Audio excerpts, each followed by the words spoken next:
Chapter 205. Xiao family's second son had a fiancée. His Majesty had personally bestowed the marriage. His fiancée was a girl dressed as a man. She had fought alongside Xiao Ju on the battlefield, and had outstanding military exploits. Now she was the first female marquis in Dawei, Marquis Wen overnight. The streets of Shuo City, restaurants, and tea houses were all talking about the same thing. Some people said that Xiao family's second son was indeed extraordinary. His fiancée looked like a powerful woman who was not inferior to a man. Others said that he didn't want to marry the young miss of the Shen family, and chose to marry an ordinary girl with no family background. Moreover, she was someone who didn't follow the rules and showed her face in public. No matter what outsiders said, the Xiao family was still enveloped in joy. Early in the morning of the next day, Bai Rongwei and Xiao Jing brought along the gifts they had prepared overnight. They grabbed Xiao Ju and went to the He family. Without a doubt, it attracted a lot of attention from the neighbors. He Sui complained incessantly in his heart. This Xiao family came too quickly. He didn't even have time to ask Qingmei to go out and buy tea. Qingmei was also helpless and could only pour a few cups of hot water. The whole family sat uneasily in the house and looked at the people across from them. He had just practiced boxing in the backyard. The Xiao family came in a hurry, and he didn't have time to change his clothes. Thus, after Xiao Jing and the others sat down, they saw a young girl wearing work clothes. Her hair was tied up in a bun, and she walked over while wiping the sweat on her forehead. He thought that Xiao Ju came alone today. When he saw that Bai Rongwei and Xiao Jing were also there, he didn't know what to do and looked at Xiao Ju. Without waiting for Xiao Ju to speak, Xiao Jing opened her mouth and said, "Master He, Miss He, it's impolite of us to come here today. Please don't take offense." It's okay. He Sui smiled. He didn't sleep at all last night. In the middle of the night, he sat in the courtyard and stared at the sky for several hours. He Yan's marriage came too suddenly, and he felt that it was unreal. Even if it was His Majesty who had granted the marriage, he was still not sure. Everyone in the world said that Xiao Ju was a perfect match, but such a family was never from the same world as them. Last night, he had spent too little time with Xiao Ju. He vaguely felt that this General Fengyan didn't have the temper of a young master, and was much better than Fan Cheng. He Sui had heard a little about Xiao Ju's family. Now Xiao Ju didn't have any elders, only her brother and sister-in-law. Xiao Jing was a famous gentleman in the capital. He didn't know much about Bai Rongwei. However, he was always afraid that his daughter would be at a disadvantage if she married into another family. Moreover, He had been spoiled by him. If other families didn't spoil her as much as his family did in the future, what would happen? He Sui didn't want He to marry into a rich family. As the saying goes, there was a reason why families of equal social status should be matched.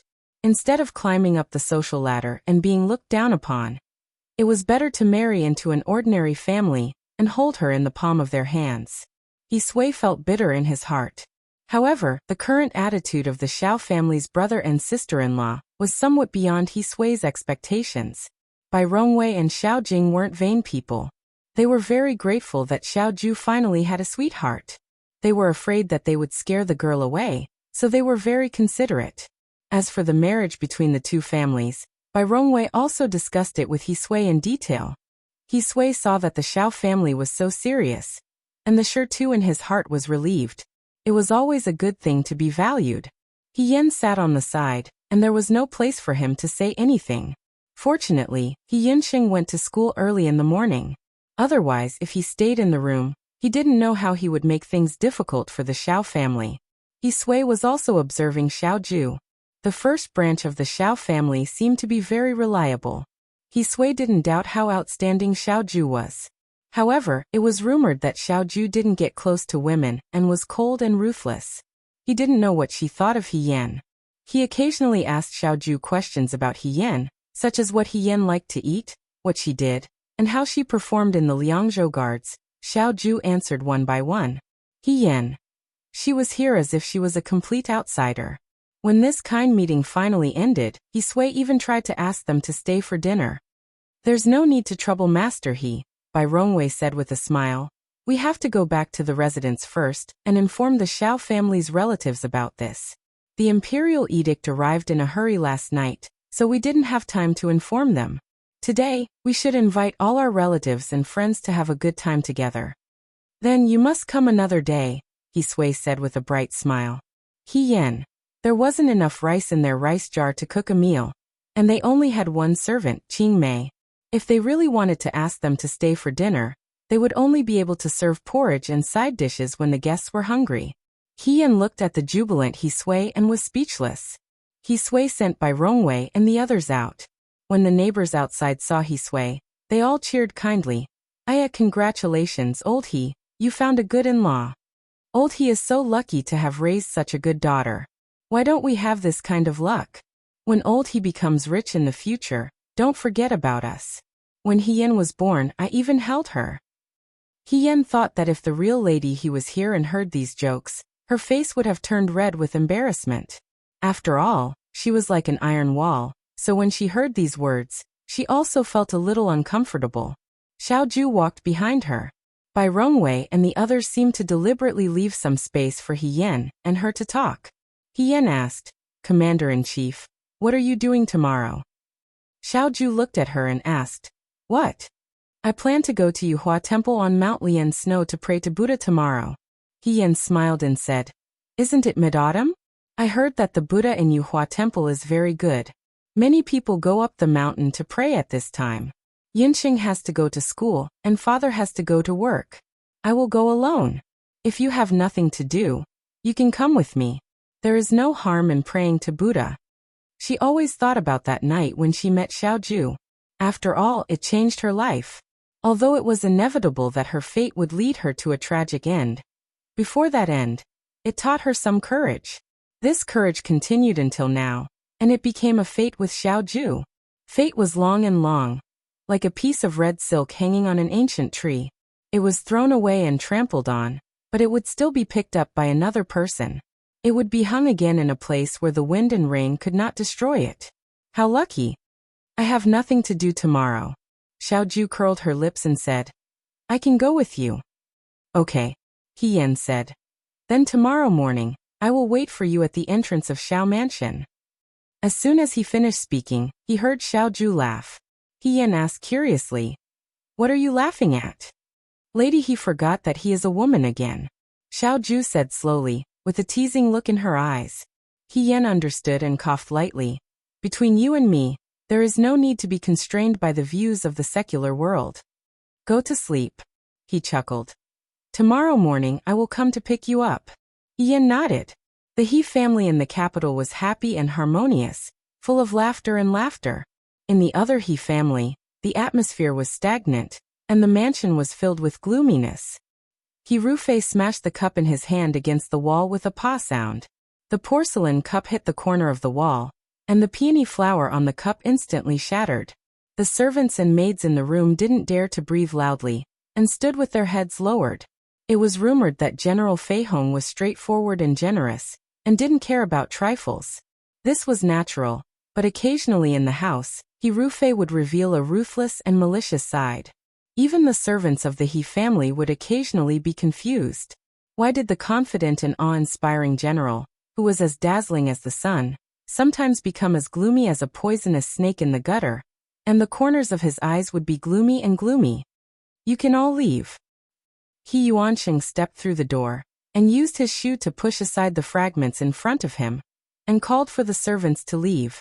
After the door was closed, He Yuanqing sat down in front of He Rufei. Right now, it is rumored that during the Battle of Hua Yuan, you used the thousandly retreat at night technique to subdue the enemy. You are like a different person from before, very different. He Yuanqing took a cup of tea and took a sip. I think that for the next few days, you should say that you are sick and temporarily not go to court. Why go to this extent? He Rufei smiled coldly and said disapprovingly, Victory and defeat are common in the military. It's just a military campaign, it's nothing. Is that so? He Yuanqing looked at him. Then why have you been restless since you returned to the Fu last night? Is it because of that woman called He Yen? He Rufei suddenly raised his head to look at him. She's not He Yen, He Yuanqing said calmly. I've already sent people to investigate. She's just the daughter of a military officer at the city gates. In the past, she didn't have any connection with our family. I don't know what methods she used to hook up with the Xiaoju, and even made a marquis. She just appeared in the palace once, and you're scared to this extent? Don't forget, you're General Fei Hong. The speaker didn't mean it, but in the ears of those who paid attention, it was no different from sarcasm. He Rufei's eyes darkened and he said, "Of course I know it's a trick. But at this point, just as someone was wantonly announcing that I'm different from the past, this woman called He Yan appeared. What a coincidence. She's also a woman dressed as a man and got promoted. Father, don't you think it's too much of a coincidence? What do you want to say? We couldn't find anything wrong with that woman called He Yan's identity. Based on her status as a woman, she wouldn't dare to scheme against the He family. Moreover, everyone who knew about the matter was silenced, except for the Su family. Su Zhihing is as timid as a mouse and wouldn't take the initiative to speak. Father, that woman called He Yan is Xiao Huaijin's fiancée, and Xiao Huaijin was very protective of this woman last night in the palace. You're saying that this was all planned by Xiao Huaijin? He Yuanqing's brows furrowed. The He family and the Xiao family have no past grievances, so why would he do this? If he could, he didn't want to be enemies with Xiao Huaijin. Even the powerful Prime Minister Su couldn't do anything to Xiao Huaijin, much less that military governor Xiao. If he didn't agree with him, he could chop off the head of the son of a court official. What else wouldn't he do? When He Yan was studying at the Xianchang school, she was classmates with Xiao Ju. He Rufei's gaze was deep. Perhaps he already discovered the secret of He Yan's identity. Now that we've already sided with Prime Minister Su, Xiao Huaijin doesn't get along with Prime Minister Su, so he naturally wants to deal with our family. We're very secretive when doing things. Father. He Rufei didn't wait for He Yuanqing to finish speaking, and interrupted him. There's no such thing as an impenetrable wall in the world. There are spies everywhere in the capital. Since we've already gotten involved in the grievances between the Xiao family and the Su family, we can't just stay out of it. He Yuanqing sighed slightly. He wanted to be careful when doing things. It would be best if he took all the benefits and let others bear all the risks. There were countless benefits to being on the same boat as Su Jingfu, but at the same time, they were being targeted by Xiao Huaijin. This really was a terrible thing. We're already Prime Minister Su's people. Xiao Huaijin won't let us go. Since that's the case, He Rufei's eyes were filled with murderous intent. We should strike first. He Yuanqing frowned. If you want to deal with Xiao Huaijin, you can't act rashly. Who said I want to deal with Xiao Huaijin? You mean? Didn't they find a woman to act mysterious? He Rufei spoke slowly, his eyes flashing with endless malice. Let's start with that woman. He Yan didn't expect that the appearance of the Xiao family would make He Sui start to have the idea of renovating the residence. He didn't think of changing to another residence. He Yan gave a portion of his previous silver to He Yinsheng, used a portion to bribe the Su family's Fu Wang, and kept some for himself for future use. In addition, although he was a marquis, he didn't have a residence or farmland bestowed by the emperor. He was also fined his salary for a year. Even if he became an official, he would be an official with clean hands. She originally wanted to go to the camp outside the city to see Wang Ba and the others. If the Hongshan people found out that she was a woman, she could imagine how shocked they would be. But she also felt that she hadn't thought of a suitable reason to go so rashly. It was better to wait a few more days. For now, she would go to Yuhua Temple on Mount Lianxue to pray to Buddha. Early the next morning, He Yan got up and changed into a crab shell green dress with hidden flowers. Although the He family wasn't rich, He Sui was still very willing to buy a dress for Lady He. It was just that in the past year, He Yan had grown a little taller. Although she was still slender, she was no longer as frail as before. She looked a lot more healthy. Qing Mei picked out a bit of her long hair and tied it behind her head, leaving the rest casually draped over her shoulders. He Yan looked at himself in the mirror and was still not used to it.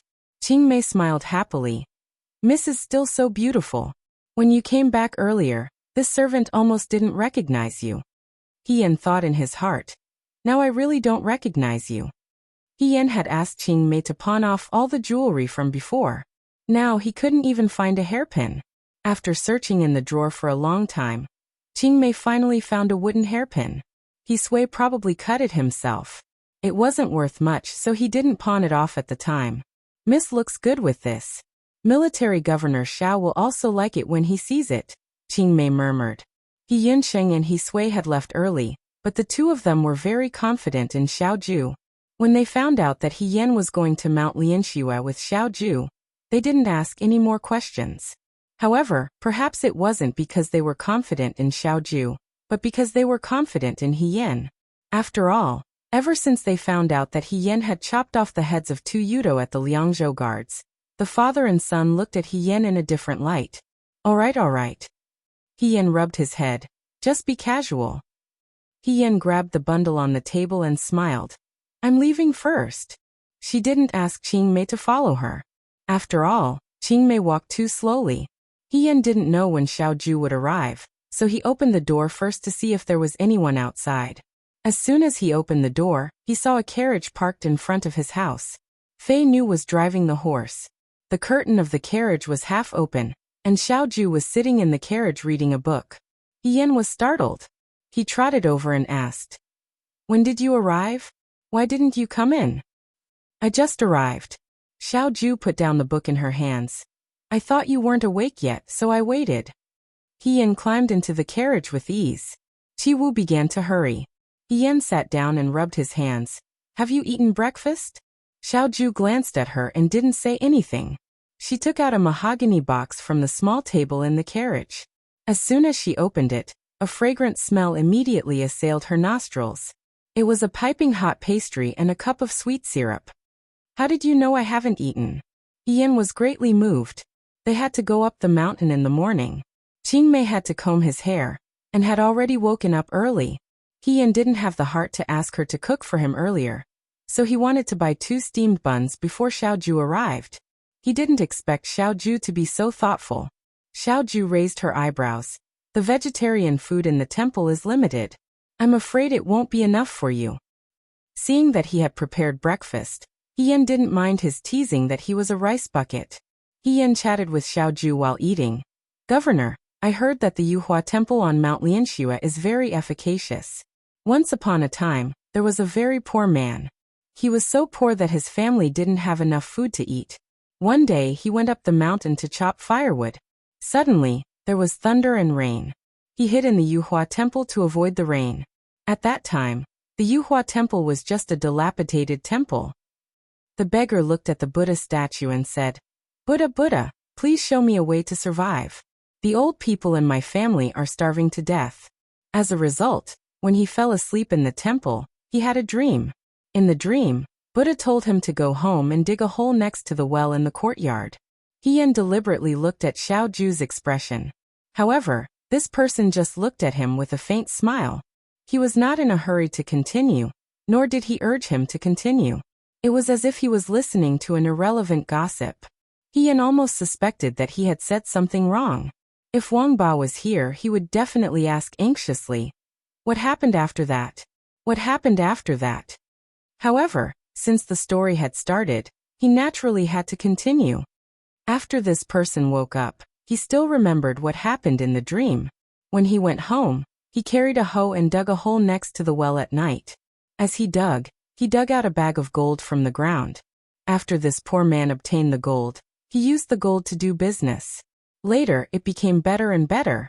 He became a local tycoon. After he had money, he went to the Yuhua Temple again, and gave the Yuhua Temple's abbot a generous amount of incense money. He also helped to renovate the temple. The Buddha statue was also given a golden body. After that, the Yuhua Temple became more and more efficacious. People said that the more incense money one donated, the more one's wishes would come true. After finishing the story, He Yan drank the last mouthful of sweet syrup. What do you think, Commander-in-Chief? Do you think the legend is very powerful? Xiao Ju did not comment. Lady He's story is not bad. He Yan. This story was indeed made up by her. She had already forgotten from whom she had heard it from. Of course it was not Yuhua Temple, but some other temple. However, it was enough to scare people. In the end, it was directly said by Xiao Ju. He Yan almost doubted whether his ability to scare people had really deteriorated. As if sensing his frustration, Xiao Ju said, The Yuhua Temple's abbot is very close to my brother. He Yan, so your story is too fake. Yan was silent. It was indeed a little awkward to lie in front of someone she knew. However, she looked at Xiaoju. Okay, this temple is not Yuhua Temple. However, the story is true. Commander-in-Chief, do you believe that sometimes things that happen in dreams can be real? Xiaoju dreams. Have you ever thought that maybe everything that has happened to us now, whether it was in Liangzhou, Jiang, or the Rundu, is actually just a dream? When you wake up from the dream, you become another person. Everything that you originally had is gone. Her voice was clear, and seemed to have other meanings. Xiaoju could not help but look at her. He thought for a while and said after a while, "It doesn't matter if it's a dream." Ian looked at him. When you wake up from the dream, you can start all over again. Ian was stunned. He could not help but lower his head and laugh. She was right. When she woke up from the dream, it was fine to start all over again. Just like in her previous life, she met Xiaoju. Then she died. In her previous life, she became a general, but she also helped others. However, when she woke up from the dream and started all over again, she still met Xiaoju and became Yan on the battlefield again. Even if you lost something that was destined to be yours temporarily, it would return in another way. The moon and her sword were the same. It was a sunny day with many pilgrims. At the entrance of Yuhua Temple, a carriage stopped. A young woman helped a middle-aged woman out of the carriage. The middle-aged woman was beautiful, but her face was pale and she looked haggard. The woman beside her looked similar to her. They were mother and daughter. "Mother, walk slowly. Be careful," Yixing said softly. "Madam," he nodded gently. Yixing sighed in her heart. When she left home to marry, Madam He's health was already poor. Now it was getting worse. This morning, she went to the He family to pick up her mother in the carriage. When she held her mother's arm, she felt that Madam He's arm was so thin that she could hold it easily. It was so thin that it was frightening. "How did father take care of you? Are all the doctors in the residence useless?"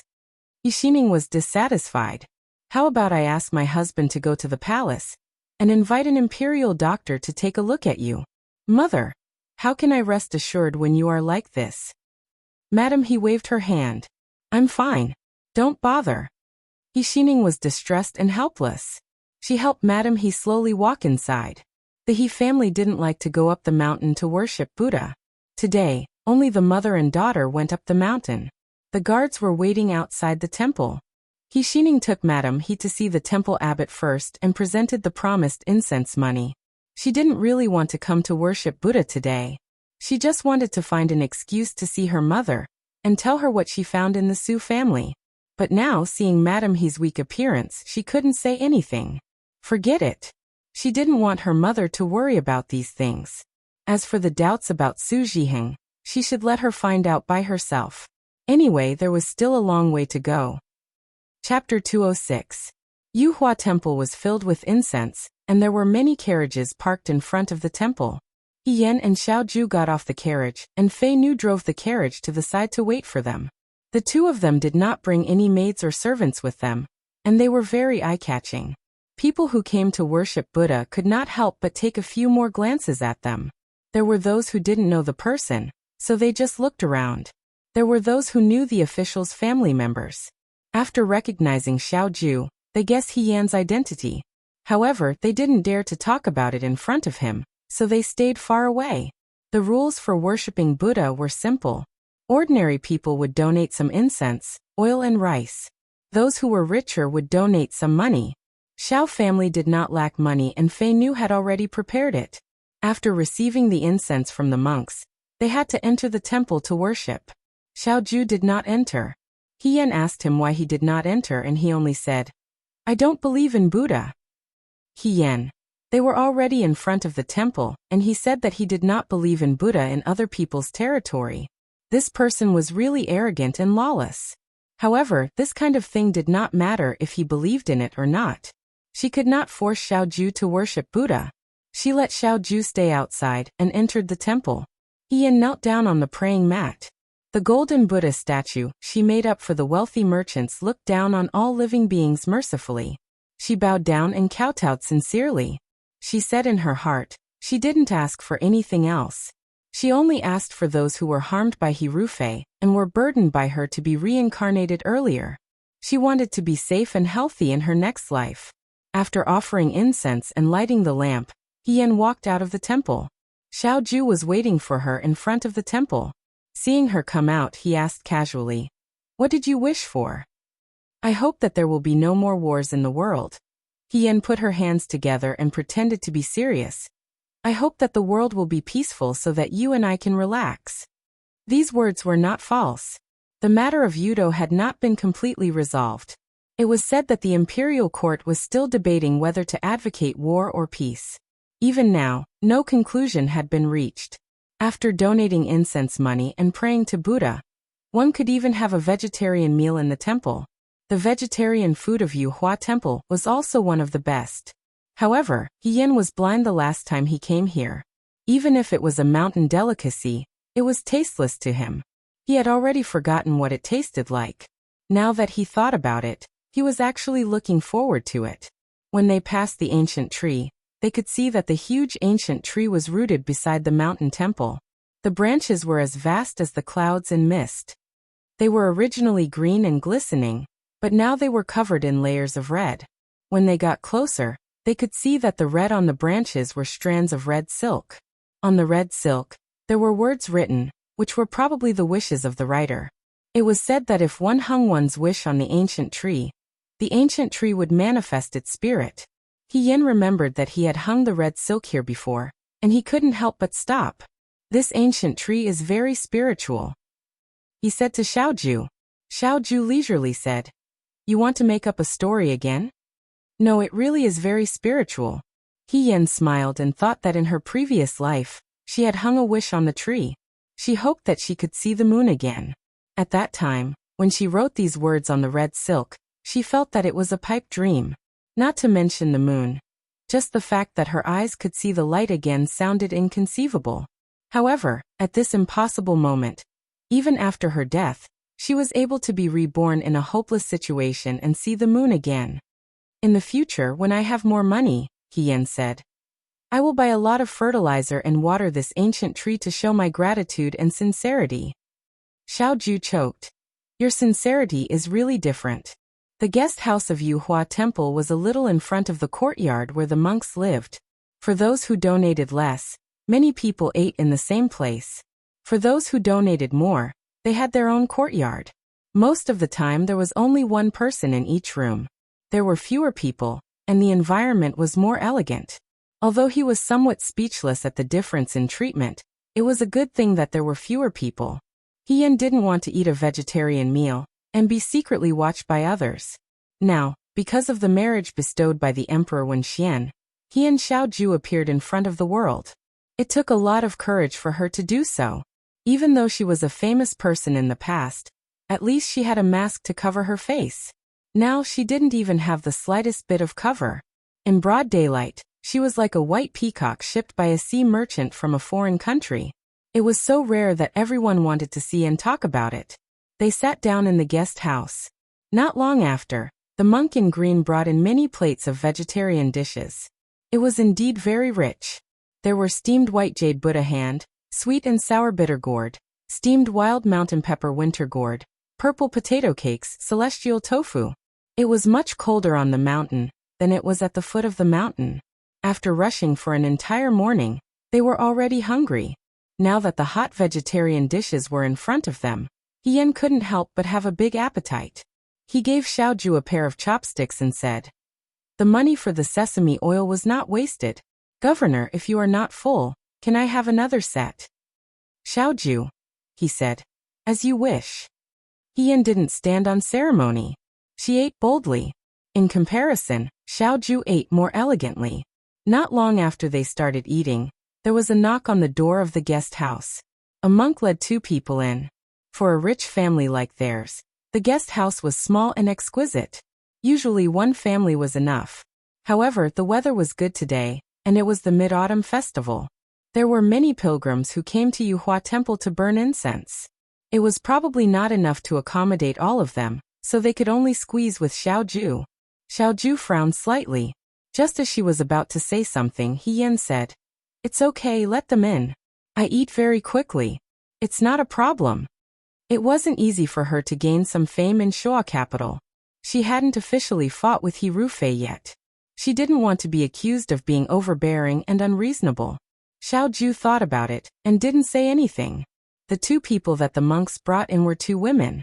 One was older, and the other was younger. Ian only glanced at them briefly. When he saw the older woman's face, his heart skipped a beat. He couldn't control himself and the chopsticks in his hand fell to the ground. Ian hurriedly bent down to pick them up. At the same time, he hid the shock on his face. This movement attracted the attention of the two people who came in. The two women stopped in their tracks and looked at Hien. Hien had just picked up his chopsticks when the monk came over and said, "Benefactor, please wait for a moment. I will go and get a clean set for you." Hien didn't say anything. The younger woman had already followed Hien's gaze and saw Xiao Ju. She blurted out, "General Fengyan." Hien subconsciously looked at Xiao Ju. Xiao Ju frowned slightly. She seemed unhappy. Xining was very surprised. He didn't expect to see Xiao Ju here. Speaking of which, she had only seen Xiao Ju once. It was when she went shopping with a friend. She saw a group of people riding horses through the streets. The people and carriages on the side of the road all avoided them. The man in the lead was handsome and outstanding. At that time, her friend beside her told her. That was De Wei's General Fengyan. It was probably because this man's appearance was too outstanding and the impression he gave people was too vivid. Therefore, when she saw Xiao Ju, it overlapped with her memory.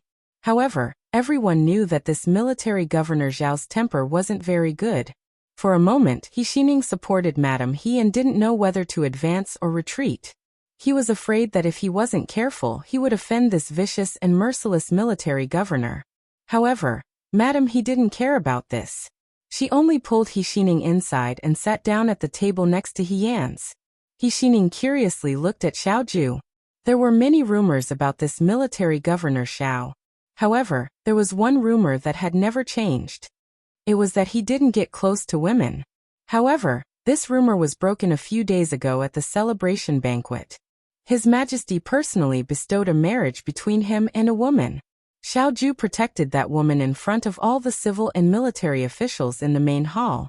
When the news spread to the ears of the people in Shuajing, it shattered the dreams of many young ladies. On the day that Su Zhihan came back from the celebration banquet, his mood wasn't very good. Therefore, he didn't tell Xining about this matter. Therefore, this matter was only spread to the entire residence the next day when the maidservants in the residence went out to buy goods and heard about it. Speaking of which, Xiao Ju's fiancée wasn't a simple woman. She actually dared to dress up as a man and go to the battlefield to kill Yudo. She even became the first female Marquis of De Wei, Marquis Wuan. The most coincidental thing was that this Wu, and Marquis had the same name as her deceased sister, Grand Mistress Su, who had passed away due to illness. However, her sister Hien was very weak. She had to spend many years in the countryside residence to recuperate and take medicine every day. Not to mention going to the battlefield to kill Yudo. Even walking a few steps would cause her to gasp for breath. Therefore, although their names were the same, their temperaments were completely different. Xining looked at the woman beside Xiao Ju. The woman was young and beautiful, and there was a heroic spirit between her eyebrows.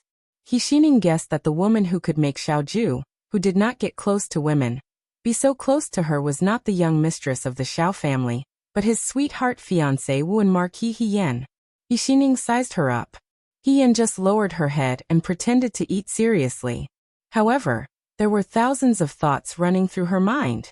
She couldn't help but look at the person facing her several times, Madame He. That was her biological mother. Hien didn't have a deep impression of Madame He. Compared to He Yuanliang, Madame He didn't like to go out.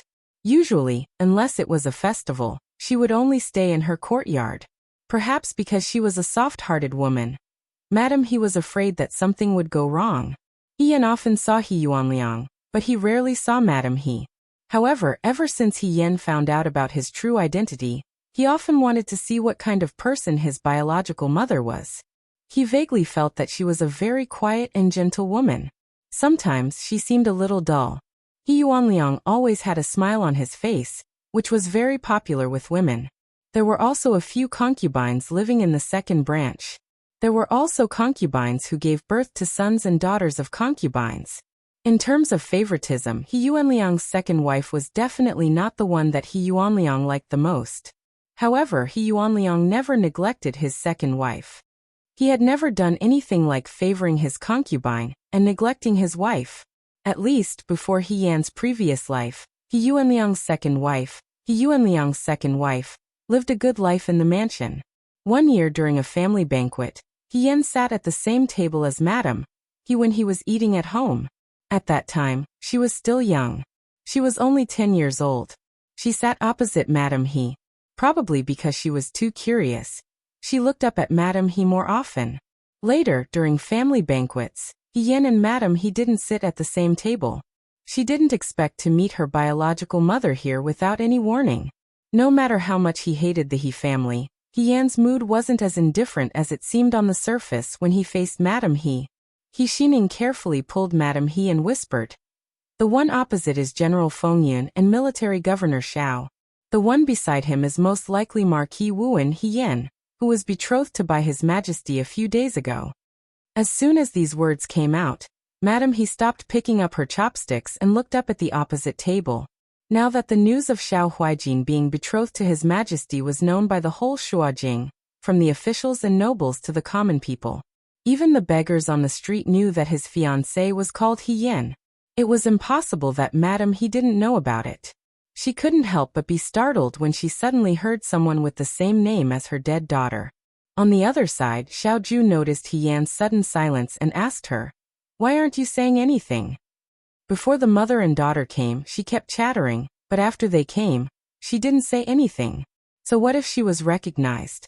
He Yan was never someone who acted according to other people's expressions. Afraid that Xiaoju would see through her, He Yan smiled and randomly found a topic. "Military Governor, is it really okay to keep the black jade you gave me before? What's wrong with it? I just think that it's a bit too precious." He Yan stuffed a potato biscuit into her mouth and stared at the table. She didn't look at the other two people in the room. "But your parents are really good at naming you. Ju, it means double jade. The Empress Dowager gave you a double-colored jade. It's really suitable." Xiaoju smiled. "Your name is also good." He Yan thought for a moment. Her lips moved as if she wanted to say something, but in the end, she didn't say anything and just lowered her head to eat. Madame He stared at He Yan's movements. He Yan was fond of sweet things, so she always ate the beets first. Although she wasn't refined and reserved, she was very frugal and didn't leave a single grain of rice behind. If she encountered a dish that she didn't like, she wouldn't throw it away. She just paused a little, as if to pave some courage for herself, and then she would eat it all in one go and never touch the plate again. As Madame He watched, her face gradually changed. Her originally empty and numb eyes began to become more and more emotional, as if she couldn't help but cry. Xiaoju's back was facing Madame He, so she didn't see Madame He's strange behavior. He Yan saw it, but he pretended not to know and changed the topic to Xiaoju. He Xining asked in a low voice, "Mother, why aren't you eating?" The girl seemed to feel something and looked over. Madame He quickly lowered her head and picked up her chopsticks to eat a mouthful of rice. No one saw her tear fall into the bowl. During this meal, except for Xiaoju and He Xining, Madame He and He Yan ate with different thoughts. He Yan came a little earlier and ate quickly. After the meal, He Yan put down his chopsticks. Xiaoju had already finished eating. When she finished, she said, "Let's go." He Yan nodded, and the two of them walked out together. Not long after they left, suddenly, someone's voice came from behind. "Miss, please wait." He Yan looked back and saw Madame He running towards him. He Xining was a little surprised, as if she didn't expect her mother to do such a thing. Madame He was not in good health, so after running a few steps, she was gasping for breath. As a madam of an official's family, her behavior was somewhat rude. However, Madame He didn't care about this and walked towards them. Xiaoju frowned. "Who are you?" "I'm the second madam of the He family in the capital." Madame He glanced at Xiaoju. The young man's indifferent expression made her a little timid. Even so, she still stared straight at He Yan. She was reluctant to move her eyes away for even half a second. He Yan nodded with a smile. "Madame He." I'm sorry. He Xining also caught up and secretly pulled Madame He's sleeve. There was a hint of blame in her eyes. After He Yan left, they still hadn't finished their meal. He Xining wanted to talk to Madame He about the two of them, but Madame He suddenly stood up and chased after him. Everything happened so fast that she didn't have time to stop it. However, He Xining knew that she shouldn't provoke the commander-in-chief of the right army for no reason. Every official in the Shuo capital knew that Xiao Huijin wasn't someone to be trifled with. If she pursued the matter, she didn't want to add more trouble to the He family. "Madam, what's the matter?" He Yan asked politely. Madame He looked at her, as if she was looking at another person through her. Her voice was soft, as if she was afraid of disturbing the young lady in front of her, or as if she was coaxing her 3-year-old daughter. "You are called He Yan?" He Yan looked at the woman in front of her.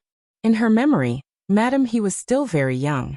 Unlike Madame He, who was meticulous and strict, Madame He had a gentle and kind face. At first glance, she could tell that she was a very good person. He Xining had also seen her younger sister break a very expensive vase.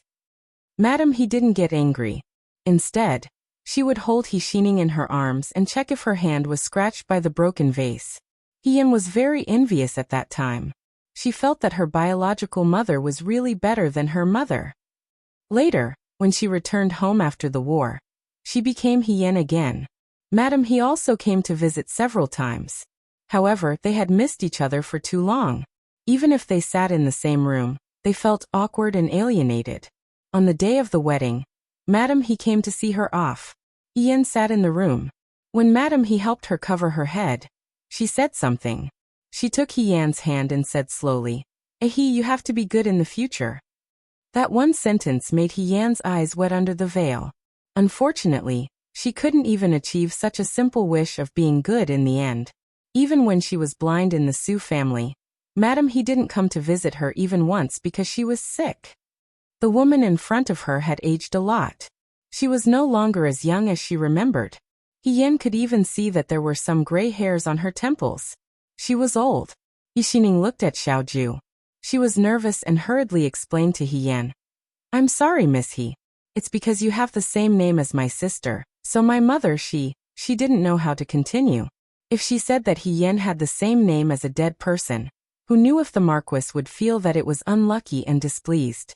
Madame He looked at He Yan and asked in a trembling voice, "Miss He, why are you called He Yan?" This question really came out of nowhere. He Yan stared at her. After a moment, she smiled carelessly and replied in a relaxed tone, "Who knows? Normal girls don't have the name Yan. The river is clear and the sea is Yan. Maybe my parents knew when I was born that I would have to go to the battlefield to protect the safety of the people. If that's the case, this name is quite different from normal people." There was a hint of self-mockery in her words. The river is clear and the sea is peaceful. It naturally sounded like a flourishing age, but she herself was on the battlefield. Not only did her blood-related relatives not feel sorry for her, they even wanted to squeeze every last bit of value out of her. It was unavoidably chilling. He Yan thought that her desire for family affection had been obliterated when she was very young. Since there was no hope, she wouldn't be too sad when she was disappointed. Now that she was in another He family, she received warmth that she didn't have before. When she met Madame He again, the grievances that were deliberately buried deep in her heart were all born. After saying that, He Xining didn't feel anything, but Madame He's expression changed. Her face was drained of blood in a split second, and she almost collapsed. He Yan nodded at them. "If there's nothing else, we'll leave first." She gently pulled Xiaoju's clothes and walked forward. He Xining waited until the two people walked far enough before she complained in a low voice, "Mother, what's wrong with you? You suddenly rushed out and scared me. It's not like you don't know what kind of person military governor Xiao is." Fortunately, they didn't make a fuss just now. If they were angry, big brother and husband may not be able to do anything. Mother? He Xining suddenly stopped talking, because she saw a big drop of tears in the eyes of the woman in front of her. The tears streaked across the corners of her eyes, like cold dew in the middle of the night, with broken sorrow. He Xining knew that Madame He was thinking of her dead elder sister. After He Yan's death, her mother's health hadn't been good. The doctor always said that she would be fine after some rest, but He Xining also knew that it was a psychological problem. Her mother's heart was always thinking about her elder sister's death, so she became like this. But there was something she didn't understand. She always thought that her mother was always indifferent to her elder sister. Maybe it was because He Yan had always been recuperating in the village and didn't get close to her mother in the Fu, so after a long time, it was difficult for her mother to have the same feelings as her. But after He Yan's death, her mother was so sad that she understood that she wasn't heartless. But if that was the case, why did her mother alienate her so much in the beginning? There was also his father, He Yuanliang, who was very nice to everyone. He was always smiling and had a very amiable appearance. However, regarding He Yan's death, he didn't show that much sadness. In short, He Yan seemed to be a subtle existence in the He family, and He Yan's death made those seemingly normal things finally reveal the strangeness underneath. She was full of questions, but no one could answer her. No one would answer her questions. He Xining held Madame He's hand and didn't say anything in the end. She took a handkerchief to wipe the tears from the corners of her mother's eyes and said in a low voice, "Mother, let's go back." Chapter 207. When they went down the mountain, He Yan was quieter than before. Xiao Ju asked, "Are you still thinking about what happened just now?" He Yan was afraid that she would find out, so he casually lied. "I just felt a little sad when I heard what that young lady said." Xiao Ju paused for a moment, then said lightly, "Don't worry, you won't become the previous young mistress Su." He Yan lowered his head and smiled. He didn't know what to feel. Before this, she had already died once. But today, when she saw He Erforan again, she found that her mother didn't completely care about her. But if her mother really cared about her, why did He Erforan treat her so strangely when she was He Yan? When the He family and the Su family conspired to kill her eyes, when she was accidentally drowned, did He Erforan know the truth? He Yan would rather she didn't know. Ignorance is blameless. But even if she didn't know about this matter, Madam He must have known about the matter of her and He Rufei swapping identities back then. What kind of feelings did a mother have when she pushed her own daughter out? She was clearly so close, yet she couldn't call her mother. He Yan narrowed his eyes. Thinking about it, she should be making a trip to the Su family in a few days. She didn't know what clues Fu Wang had found. After the palace banquet, He Rufei and Su Zhiheng would definitely suspect her. She had to hurry. He Xining first sent He Erforan back to her residence with the imperial bodyguards and servants before returning to the Su family. Su Zhiheng was in his study. He didn't go to court today. For some reason, ever since he returned from the celebration banquet, Su Zhiheng rarely went out. People outside said that he was sick. He Xining naturally knew that Su Zhiheng was fine. Rather than saying that he was sick, it was more like he had something on his mind. Sometimes, when He Xining talked to him, he could feel that Su Zhiheng was obviously absent-minded. He Xining just pretended not to know. A smart woman should know how to show her stupidity at the right time. This was the rule she learned in the He family's backyard. But no matter how stupid he pretended to be, he had to have a scale in his heart. He couldn't pretend to be stupid, or else he would really be stupid. That night, Su Zhiheng, who was rummaging through He Yan's room before she died, looked very different from usual. He Xining had a layer of suspicion in his heart. When she married into the Su family, she brought along a servant girl with her. Right now, she didn't dare to use anyone from the Su family. She only dared to use the people around her. She wanted to check on some things. If these things had nothing to do with him, He Xining wouldn't care. But all these things showed that He Yan's death was not that simple. Not to mention Su Zhiheng's strangeness. Today at Yuhua Temple, his mother met Marquis Wuan, who had the same name and surname, and also lost her self-control. If He Yan had any inside information, who knew if she would become the next He Yan? In the He family, women didn't have any status. Even if she was the daughter born by Madame He, her marriage had been arranged early on. A woman's marriage was to pave the way for a man's career. As for whether the person she married was a human or a ghost, good or bad, it wasn't important. Everything was based on benefits. This was also why when He Yan and Su Zhiheng married, the daughter of the He family was so jealous of He Yan. It was because her marriage seemed to be the best choice that the He family could choose for her. But now, It seemed that there was a hidden story. Xiao Lu, she ordered her personal servant girl. In these few days, secretly ask around in the Fu. When my older sister Hien was still alive, what kind of discord happened between her and that concubine mother surnamed He? And what kind of mistake concubine mother he committed to be driven out? Eldest young mistress, why are you asking about this? Xiao Lu asked curiously. I have my own ideas. He Xining didn't want to say more. You only need to remember that this matter needs to be kept secret. You must not let outsiders know. Give more money. Also, it's best not to mention my older sister. Start with concubine mother He.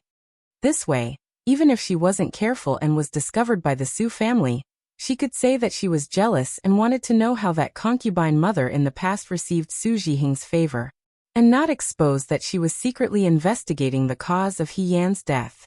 Everyone in the Su family never took the initiative to mention He Yan and avoided He Yan's matters. There had to be a problem. He Xining looked at the bright sunlight outside, and suddenly felt that the spacious and bright courtyard of the Su family had become a bit eerie and terrifying. But even if it was for herself, she couldn't live so muddle-headedly. After praying to the Buddha, He Yan and Xiao Ju didn't directly return to their Fu. Instead, they went to the Liang province guards camp outside the city. The Nanfu soldiers were more reserved, but Tianlang didn't allow them to talk too much about their superiors' private matters. Shenhan couldn't control the Liang province guard. He Yan had eaten and lived with a group of soldiers, and had already formed a deep friendship.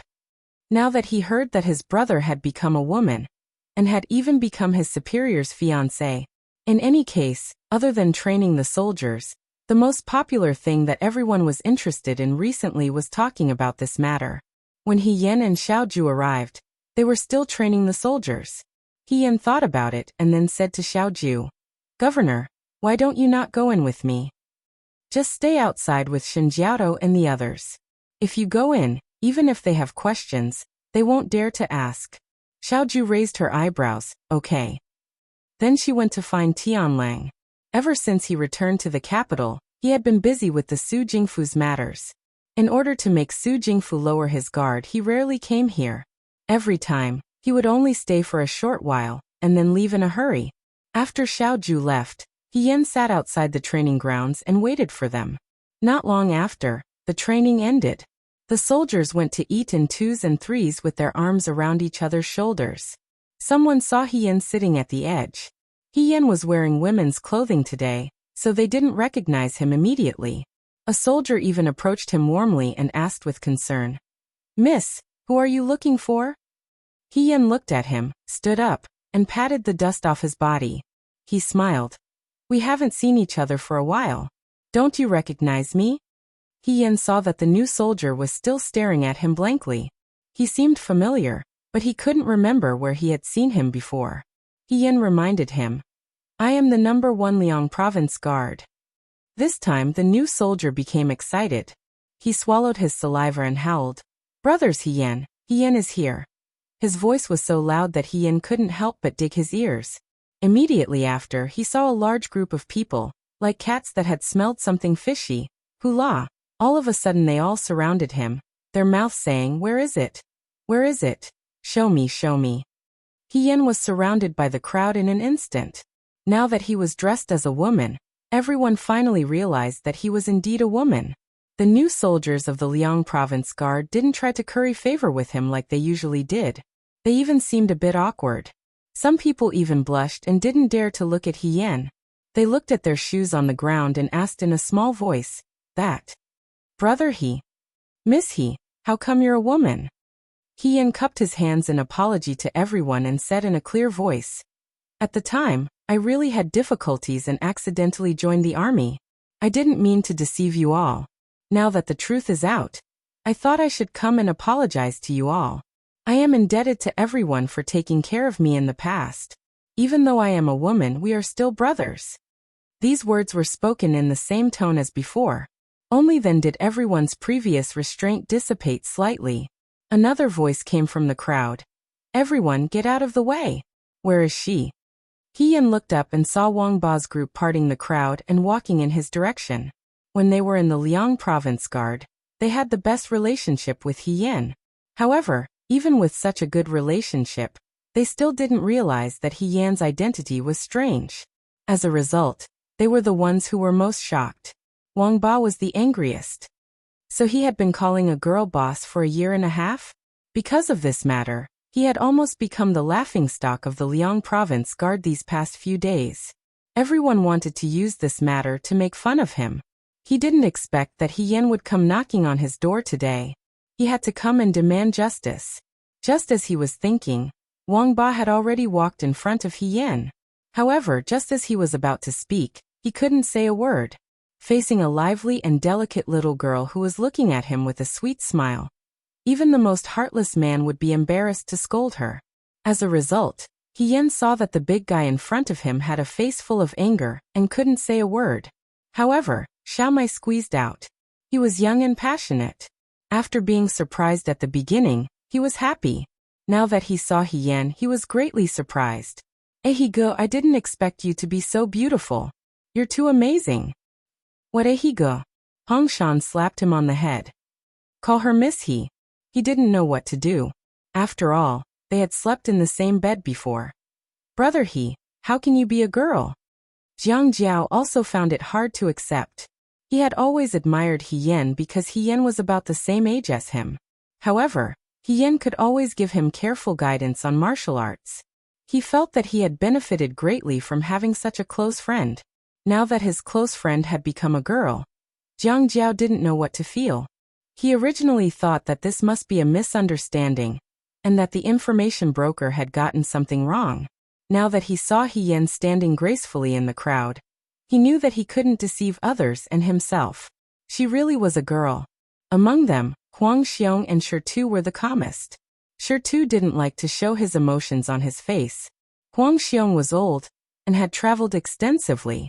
There was nothing he hadn't seen before. It was shocking to hear that a girl dressed as a man, but it wasn't new. However, some things that he didn't understand before were now answered. For example, why could He Yan only live in the same room and be so close to Xiaoju? It turned out that it was inconvenient. Xiaoju wanted to take care of his fiancée.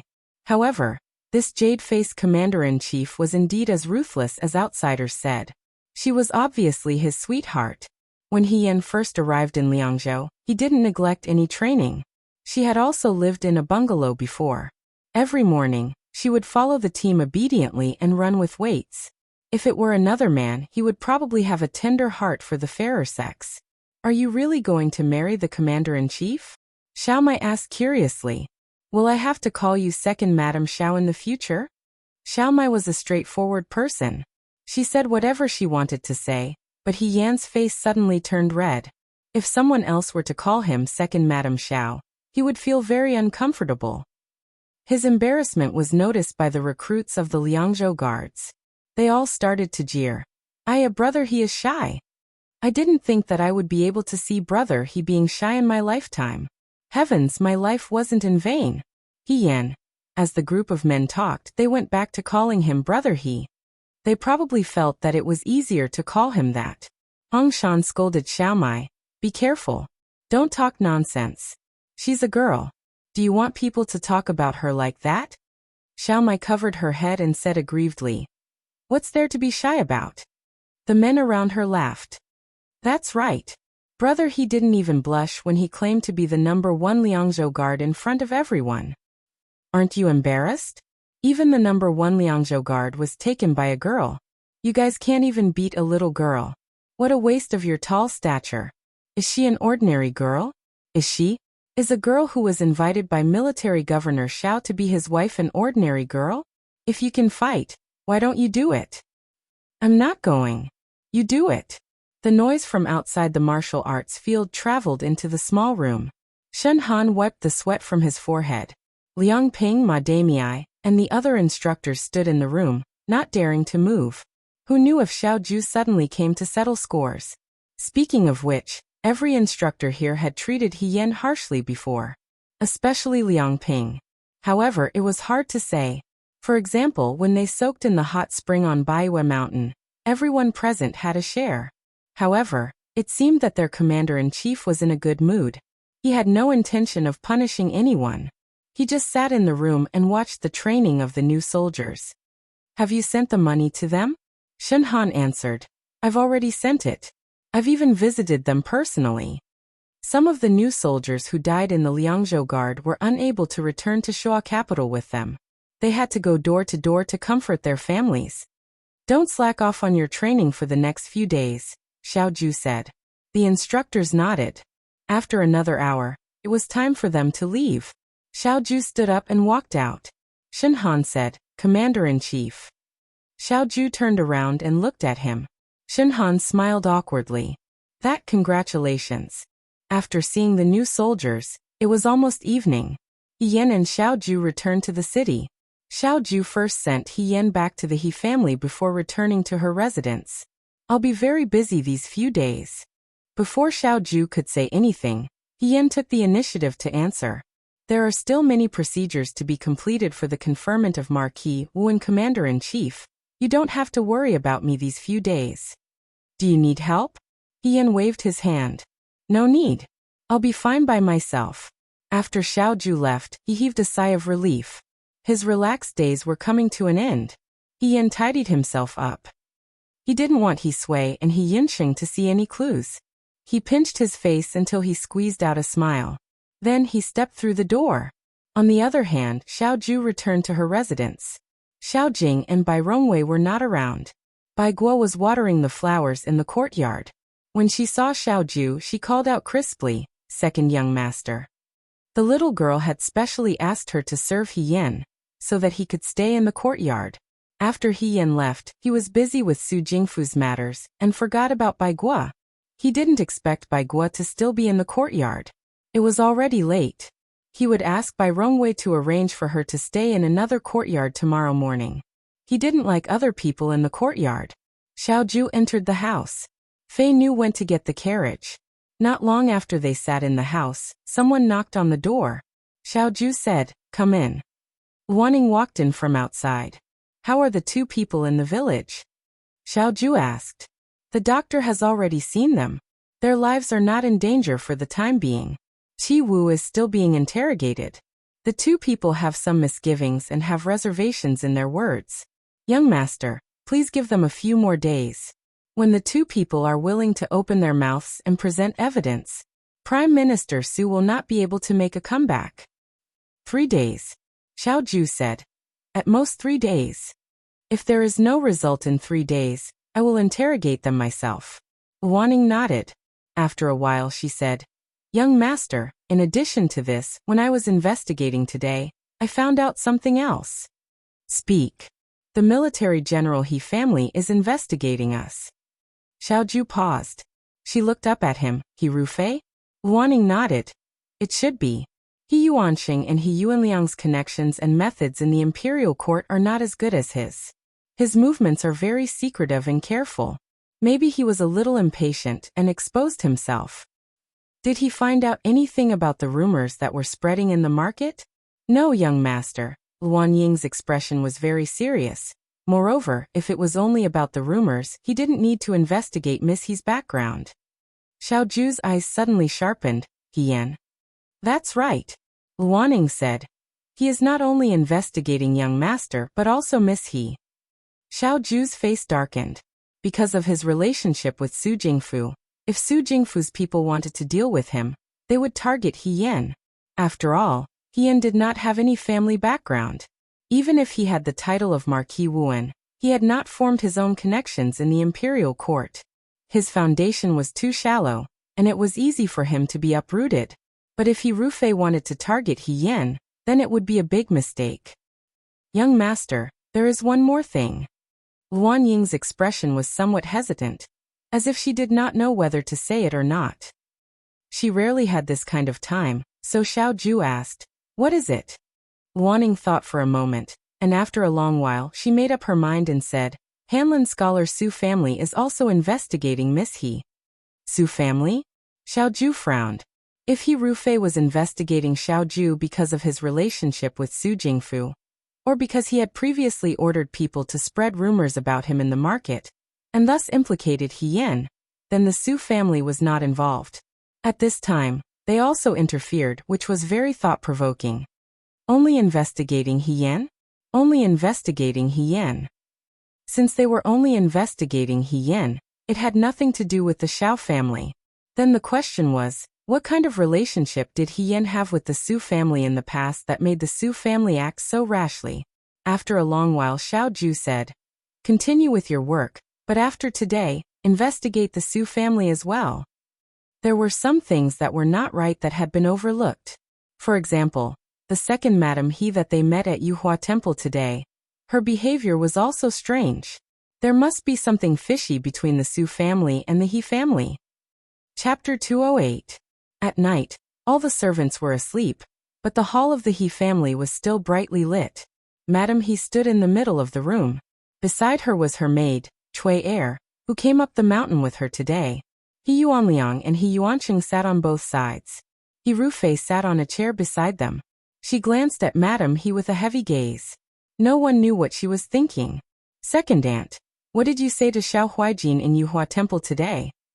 After a long while He Rufei said, now that Xiao Huijin has returned to the capital, the situation in the capital has been disrupted again. At this time, every step is very important. Xiao family and our He family are not the same kind of people. I didn't say anything. Madam He said softly. Her eyes were calm. I just took a look at his fiancée. Xiao Ju's fiancée was Hien, the name that no one in the He family was willing to mention. It always reminded them of the bad things in the past. He Rufei smiled. Second aunt, what are you doing? My cousin has passed away. Even if they have the same name, you don't think that Hien is your dead daughter, do you? I told you before. He Yuanliang had already put away his usual smile. His face was very ugly. Don't mention Hien again. Hien is dead. It's all in the past. Do you want to kill our whole family? Cui Er knelt on the ground and trembled. She had been bought over by Madam He. She had to report to Madam He about everything that Madam He did when she was in the house, let alone when she went out. This time it was the same. She didn't have the chance to eat vegetarian food with Madam He. She only saw Madam He talking with Xiao Ju from afar.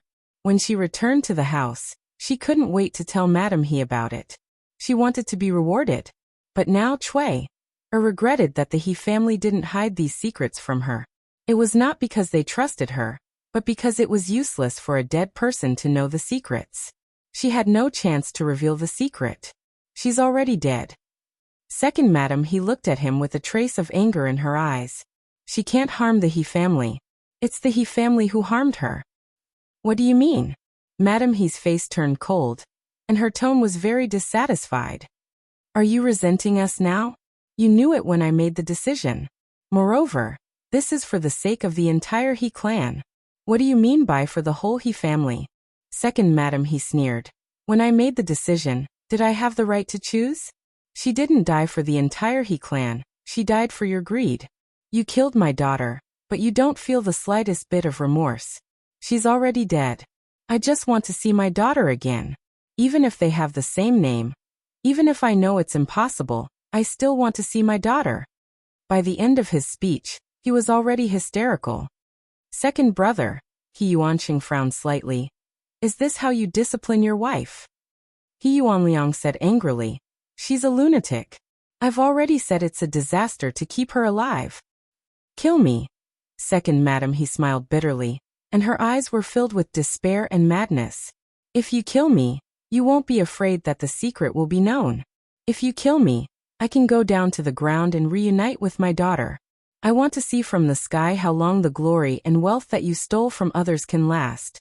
Even if I become a ghost, I'll curse you from the ground every day. Everything you want will be in vain, and you won't have a good ending. These words sounded particularly strange at night.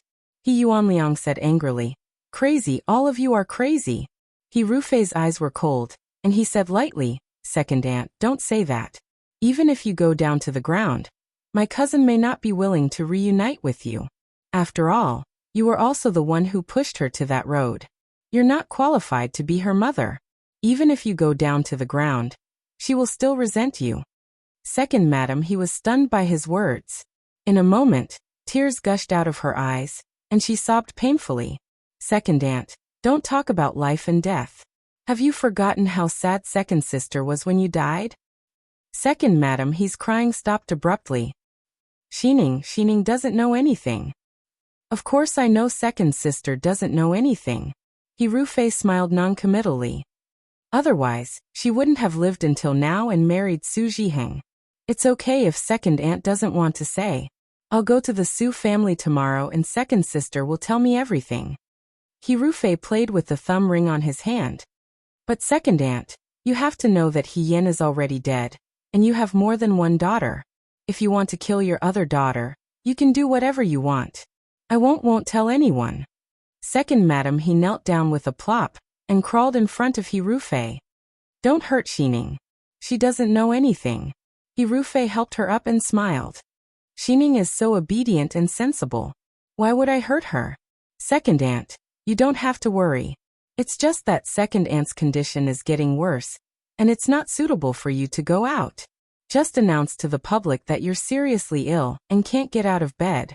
Find a doctor to treat you. He had a pitiful expression. Second aunt, treat your illness well.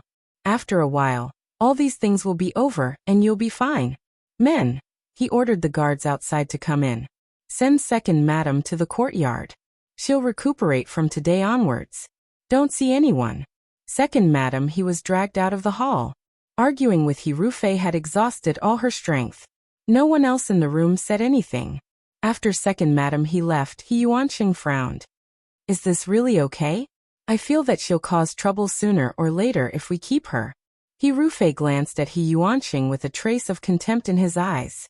This man didn't have any talent in his career. He only got his position because of his relationship with He Yuanqing. Even so, the cowardice and selfishness in his bones didn't decrease at all. As for his wife and daughter, as long as it involved his interests, he wouldn't hesitate to kill them. However, he wasn't willing to make the final decision. Compared to him, He Yuanqing was much more decisive. Second uncle, don't worry. Hirufei smiled faintly. With Xining here, second aunt will know her limits. Moreover, if something happens to second aunt, it'll be more suspicious. At this juncture, it's better for the He family to be careful. If it's not for that, first madam, he asked worriedly, then what should we do now? If Xiao Huijin really knows something, won't everything we've done be in vain? When He Yan was still alive, Hirufei would still discuss the big and small matters of the He family with He Yuanqing and his wife. However, after He Yan died, the He family had already listened to Hirufei's arrangements. In the eyes of the He family, the biggest danger had completely disappeared with He Yan's death. In the future, what awaited the He family was endless glory and wealth. However, because of Xiao Huijin's involvement, the situation had changed. That safety seemed to have many loopholes now, so they couldn't be completely at ease. I'll make a trip to the Su family tomorrow. Hirufei narrowed his eyes. Second aunt has been keeping secrets for so many years. With second sister by her side, even if she finds Xiao Huijin, she won't say too much. Compared to that, I'm more worried about Su Zhiheng. Su Zhiheng? He Yuanqing asked. What's wrong with him? This lowly person is trash. He's as timid as a mouse. He can't do much. Hirufei spoke of Su Zhiheng with disdain. This person always talked about how glorious he was, but unfortunately, he would immediately become timid when he encountered a problem. That day at the palace banquet, he only met someone with the same name, and was so scared that he almost gave himself away. However, he didn't think about it. How could a dead person come back to life? It was obvious that someone was behind this to make them panic. He could still remain calm, but Su Zhiheng might not. If Su Zhiheng couldn't stand the threat, and did something wrong, it wouldn't be a big deal. However, with his temperament, he would definitely reveal all the secrets he knew and implicate the entire He family. If it wasn't for the fact that he was afraid of alerting the enemy, Hirufei would have killed Su Zhiheng more than Madame He. Because to some extent, Su Zhiheng knew no less secrets than Madame He. Even if it was to appease the army, he had to see Su Zhiheng as soon as possible. That's it. Hirufei stood up and rubbed his forehead. There were too many unexpected situations these days. He wasn't completely unaffected. When he walked to the side of the servant girl named Cui Er, he seemed to feel something. He lowered his head, and saw that the servant girl was kneeling very low. Her body was trembling, and her white neck was exposed. She looked particularly fragile. "What should we do with this girl?" Yuanliang asked. He Rufei looked at Cui Er with pity. Then he walked past her expressionlessly and said, "Kill her." A woman's scream echoed in the room. The next day He Yen went to the Su family. When he arrived, he coincidentally saw a carriage from the He family stop in front of the Su residence. He Rufei got off the carriage. The servants of the Su residence familiarly welcomed him in. He Yen stood in the corner across the street. Most of his body was hidden in the shadows. He lowered his eyes to hide the ridicule in his eyes.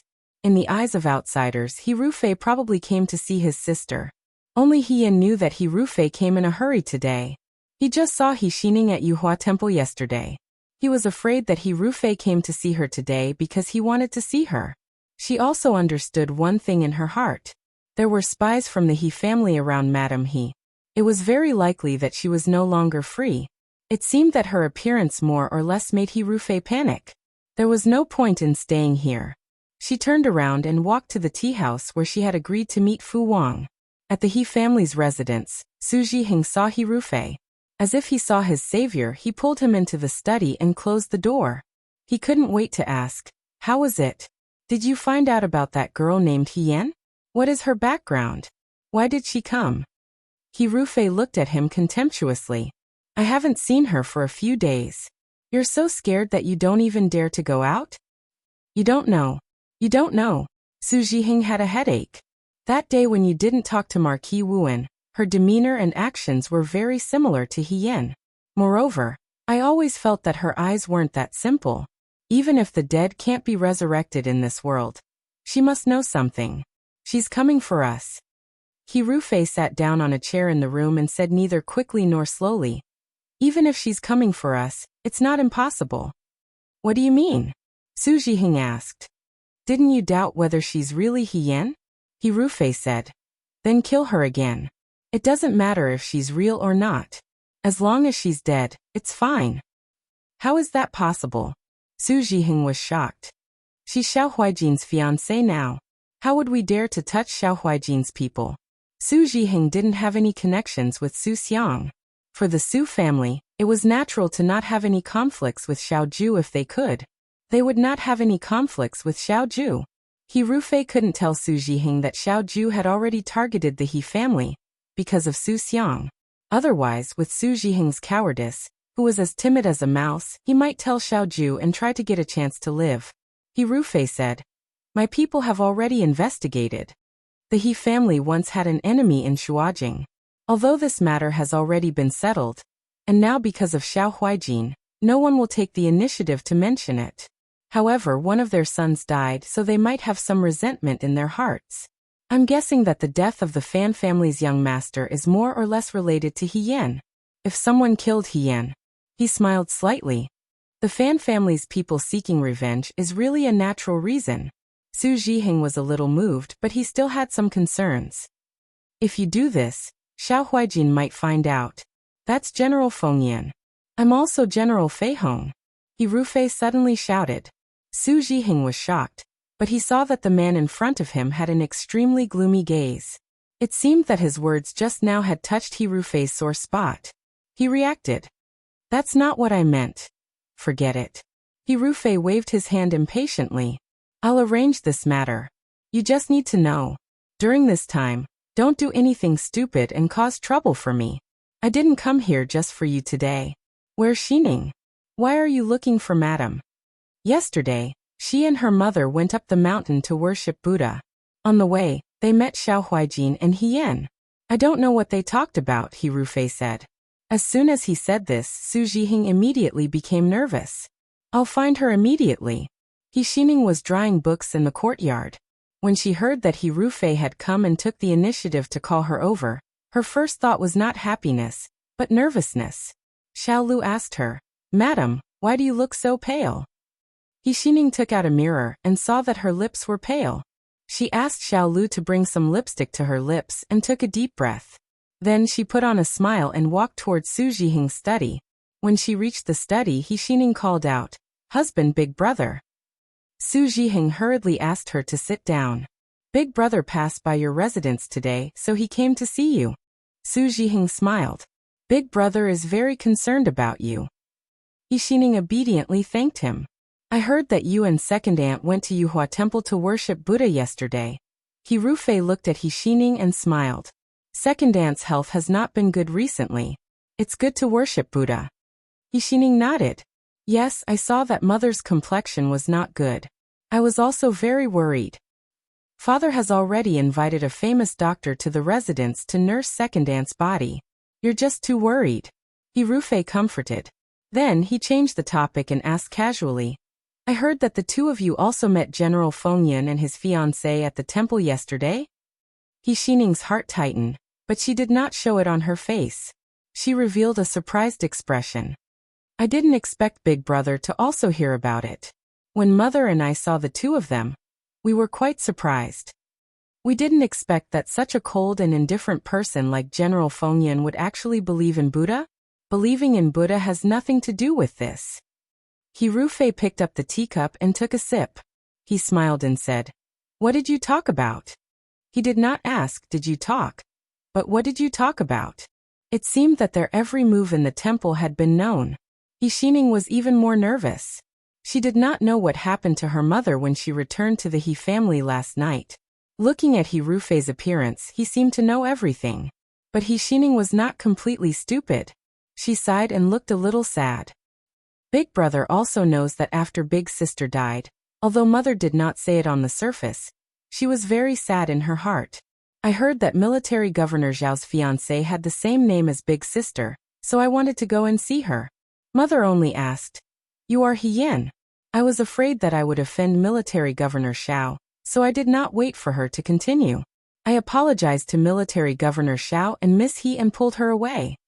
He Rufei also sighed when he heard this. But the look in her eyes still made He Xining's back feel cold. He stared at He Xining and suddenly asked, Then, is that Marquis Wen really that similar to your big sister? Su Zhiheng looked at He Xining. He Xining's palms gradually exuded beads of sweat. She was stunned for a moment. Then she suddenly laughed and said, Big brother, why are you also like this? It's broad daylight. Can you not say such scary things? Even though I don't have much contact with big sister, but from what I see, that Marquis Wen and big sister are not the least bit similar. Big sister is well-behaved and polite, but Marquis Wen has a lively temperament. When she was talking to military governor Xiao, she was not the least bit afraid. If it were big sister, she would definitely not be like this. He Rufei stared at her, as if trying to discern whether she was telling the truth or not. Just when He Xining felt that her smile was somewhat stiff, He Rufei looked away and said, That's true. He Xining breathed a sigh of relief when the oppressive pressure was suddenly lifted. I still have other things to do. Since I've seen you, I should go. He Rufei stood up. As if thinking of something, he turned back to look at He Xining and said, It's not peaceful outside these few days. It's best if you stay in the Fu and don't go out. He Xining hurriedly said, I know. He Rufei went out. Su Zhiheng said, I'll see big brother out. Then he followed him out of the study. He Xining sat alone in the room. After a long time, she slowly reached out and touched her heart. For a moment, she felt that her heart was about to stop. Even though Su Zhiheng said that He Rufei was just passing by, He Xining knew very well that he came for her, for yesterday's matter. However, compared to Xiao Huijin, He Rufei's focus seemed to be more on Hien. Why? She did not dare to continue thinking about it, but she could not help but guess. He Rufei's last words seemed to be a reminder of concern, but He Xining's intuition told her that it would not be easy for her to leave the Fu in the future. Would she have to stay in this Fu, cut off from the rest of the world? He Xining could not help but shiver. If she was already like this, then her mother's situation would be even worse. What should she do? On the other side, when Hien finished his second cup of tea, Fu Wang arrived. As soon as he came in, he went straight to Hien's room and said, Young master, I've been waiting for you for so long. Fu Wang had learned to be smart. He could not come here every day, or else he would be suspected by the Su family. However, if he did not come, he was afraid that he would miss Hien. Therefore, he took some money and asked the tea house's waiter to keep an eye on him. If He Yan came, the waiter would go to the Su family's door to inform Fu Wang. Therefore, Fu Wang could come here as quickly as possible. Originally, when I knew you were here, I wanted to come. However, there was an important guest in the Fu today, so I did not dare to leave my post without permission. I could only wait for the important guest to leave before secretly coming here. He Yan knew that he was talking about He Rufei, so he did not pursue the matter. He only smiled and asked, since little brother is so anxious to see me, it seems that Mother Qin's matter has been settled. Fu Wang cursed in his heart. This young master was really impolite. He did not even exchange pleasantries when he came up. Instead, he talked about business like this. It was really too unreasonable. However, even though he thought this in his heart, he did not dare to say it out loud. Fu Wang smiled and said, there is good news and bad news. Which one does young master want to hear? The good news. The good news is that Mother Qin is really not dead. These days, this little one has been diligently searching for her whereabouts for young master. As expected, there is a clue. Although it is not certain that we can find her, it is certain that Mother Qin is still alive. There is an 80 to 90% chance that she is at her lover's house outside the city. However, that lover is very cunning and often cannot find her. Every 3 to 5 days, she will change places. If young master trusts this little one, give this little one another 8 to 9 days. This little one will definitely be able to find Mother Qin's whereabouts. 8 to 9 days? He Yan slowly opened his mouth. That's a bit long. That's not it. Fu Wang had a long face. This little one also has to make arrangements and run all over the place. This matter is very important. Young master trusts this little one, but this little one does not trust others. This little one is afraid that this little one will accidentally mess things up. Naturally, this little one cannot be careless and do things half-heartedly. He Yan smiled and took out an ingot of silver from his bosom. He placed it on the table. Fu Wang immediately beamed with joy. He put the ingot of silver into his bosom and said seriously, as long as young master needs it, this little one will do everything for young master as soon as possible. Even if this little one has to climb a mountain of swords or dive into a sea of fire. He Yan did not feel like listening to his glib tongue. He only asked, what is the bad news? Fu Wang stared blankly for a moment, then looked around as if he was afraid that someone would overhear. Only then did he lean over and whisper, the bad news is, there are still people in the Su estate looking for Mother Qin's whereabouts? He Yan's fingers moved slightly. He said Su Zhiheng? Fu Wang's eyes widened. How did you know? He anxiously said, that's right, it is Master Su. This little one has been asking around these past few days, and discovered that Master Su had also sent people to look for Mother Qin's whereabouts. However, it was because of this that this little one was able to borrow their strength and smoothly investigate without being discovered. Young master, if you really want to find Mother Qin, you must first meet her before Master Su finds her. Chapter 209. After leaving the Su estate, He Yan went straight back to the He estate. He Sui and He Yinxing hadn't returned yet. He Yan took out a small box from under the table. There were a few silver ingots inside. Fu Wang was greedy for money. If there wasn't a huge benefit, he wouldn't dare to take such a big risk for her. He Yan's gaze gradually became serious. Su Zhiheng was probably scared out of his wits. That's why he went to find Mother Qin so quickly. She had to find her before Su Zhiheng, so she had to bribe him. Looking at the pitiful silver ingots, He Yan sighed. Did he really have to make another trip to Lutong village? A luxurious carriage stopped at the entrance of Shi Jinbo's estate. Servant girls escorted a young miss in. The Chu estate's servants hurriedly came out to greet her. Miss Su is here. Su Pingting held her chin high, lifted her dress, and stepped into the Chu clan's gate. When Su Jingfu occasionally came to the Chu estate to find Chu Xilan, Su Pingting would also come along. Everyone in the Chu estate knew that Su Pingting was the apple of Su Jingfu's eye. They didn't dare to slight her. Madame Chu followed them out. When she saw Su Pingting, she smiled and said, Miss Su is here. Xilan hasn't returned yet. Please sit in the main hall and drink some hot tea. You can wait for Xilan to come back. Su Pingting glanced at Madame Chu and snorted as a response. Her actions were very rude, but Madame Chu didn't get angry. She still had a smile on her face as she went out to instruct the servant girls to make some snacks. Su Pingting looked at her busy figure and smiled in satisfaction. Shi Jinbo's wife was born with an unattractive appearance. This wasn't a big deal. In the Shuo capital, there were many women without good looks. However, she had married a handsome man like Chu Linfeng. When the two were compared, it naturally became a joke. Chu Linfeng was also a man who lusted after beauties. He brought concubines into the manor one by one. He brought a total of 19 concubines into the manor, all of whom were outstanding beauties. In this way, Madame Chu looked even more pitiful. However, no one dared to look down on Madame Chu. In this manner, other than Chu Zhao, no concubine could give birth to Chu Linfeng's child. Su Pingting had also heard from Su Jingfu that Chu Zhao's position in the household was awkward. Since she was in love with Chu Zhao, she had to stand on the same side as Chu Zhao against a common enemy. Therefore, every time she came to the Chu residence, she had to make things difficult for Madame Chu, the official mother, so that she could avenge Chu Zhao. It was the same today. Madame Chu had a maid bring in snacks and tea. Chu Linfeng wasn't in the manor at this time. Madame Chu smiled and said, "I haven't seen Miss Su in a while. Ever since His Majesty granted the marriage, I've been very happy to hear that Miss Su is going to marry our Xylan. In the Shuo capital, only Miss Su is worthy of Xylan's attention." Who didn't like to hear compliments, especially compliments about Chu Xylan's love for her?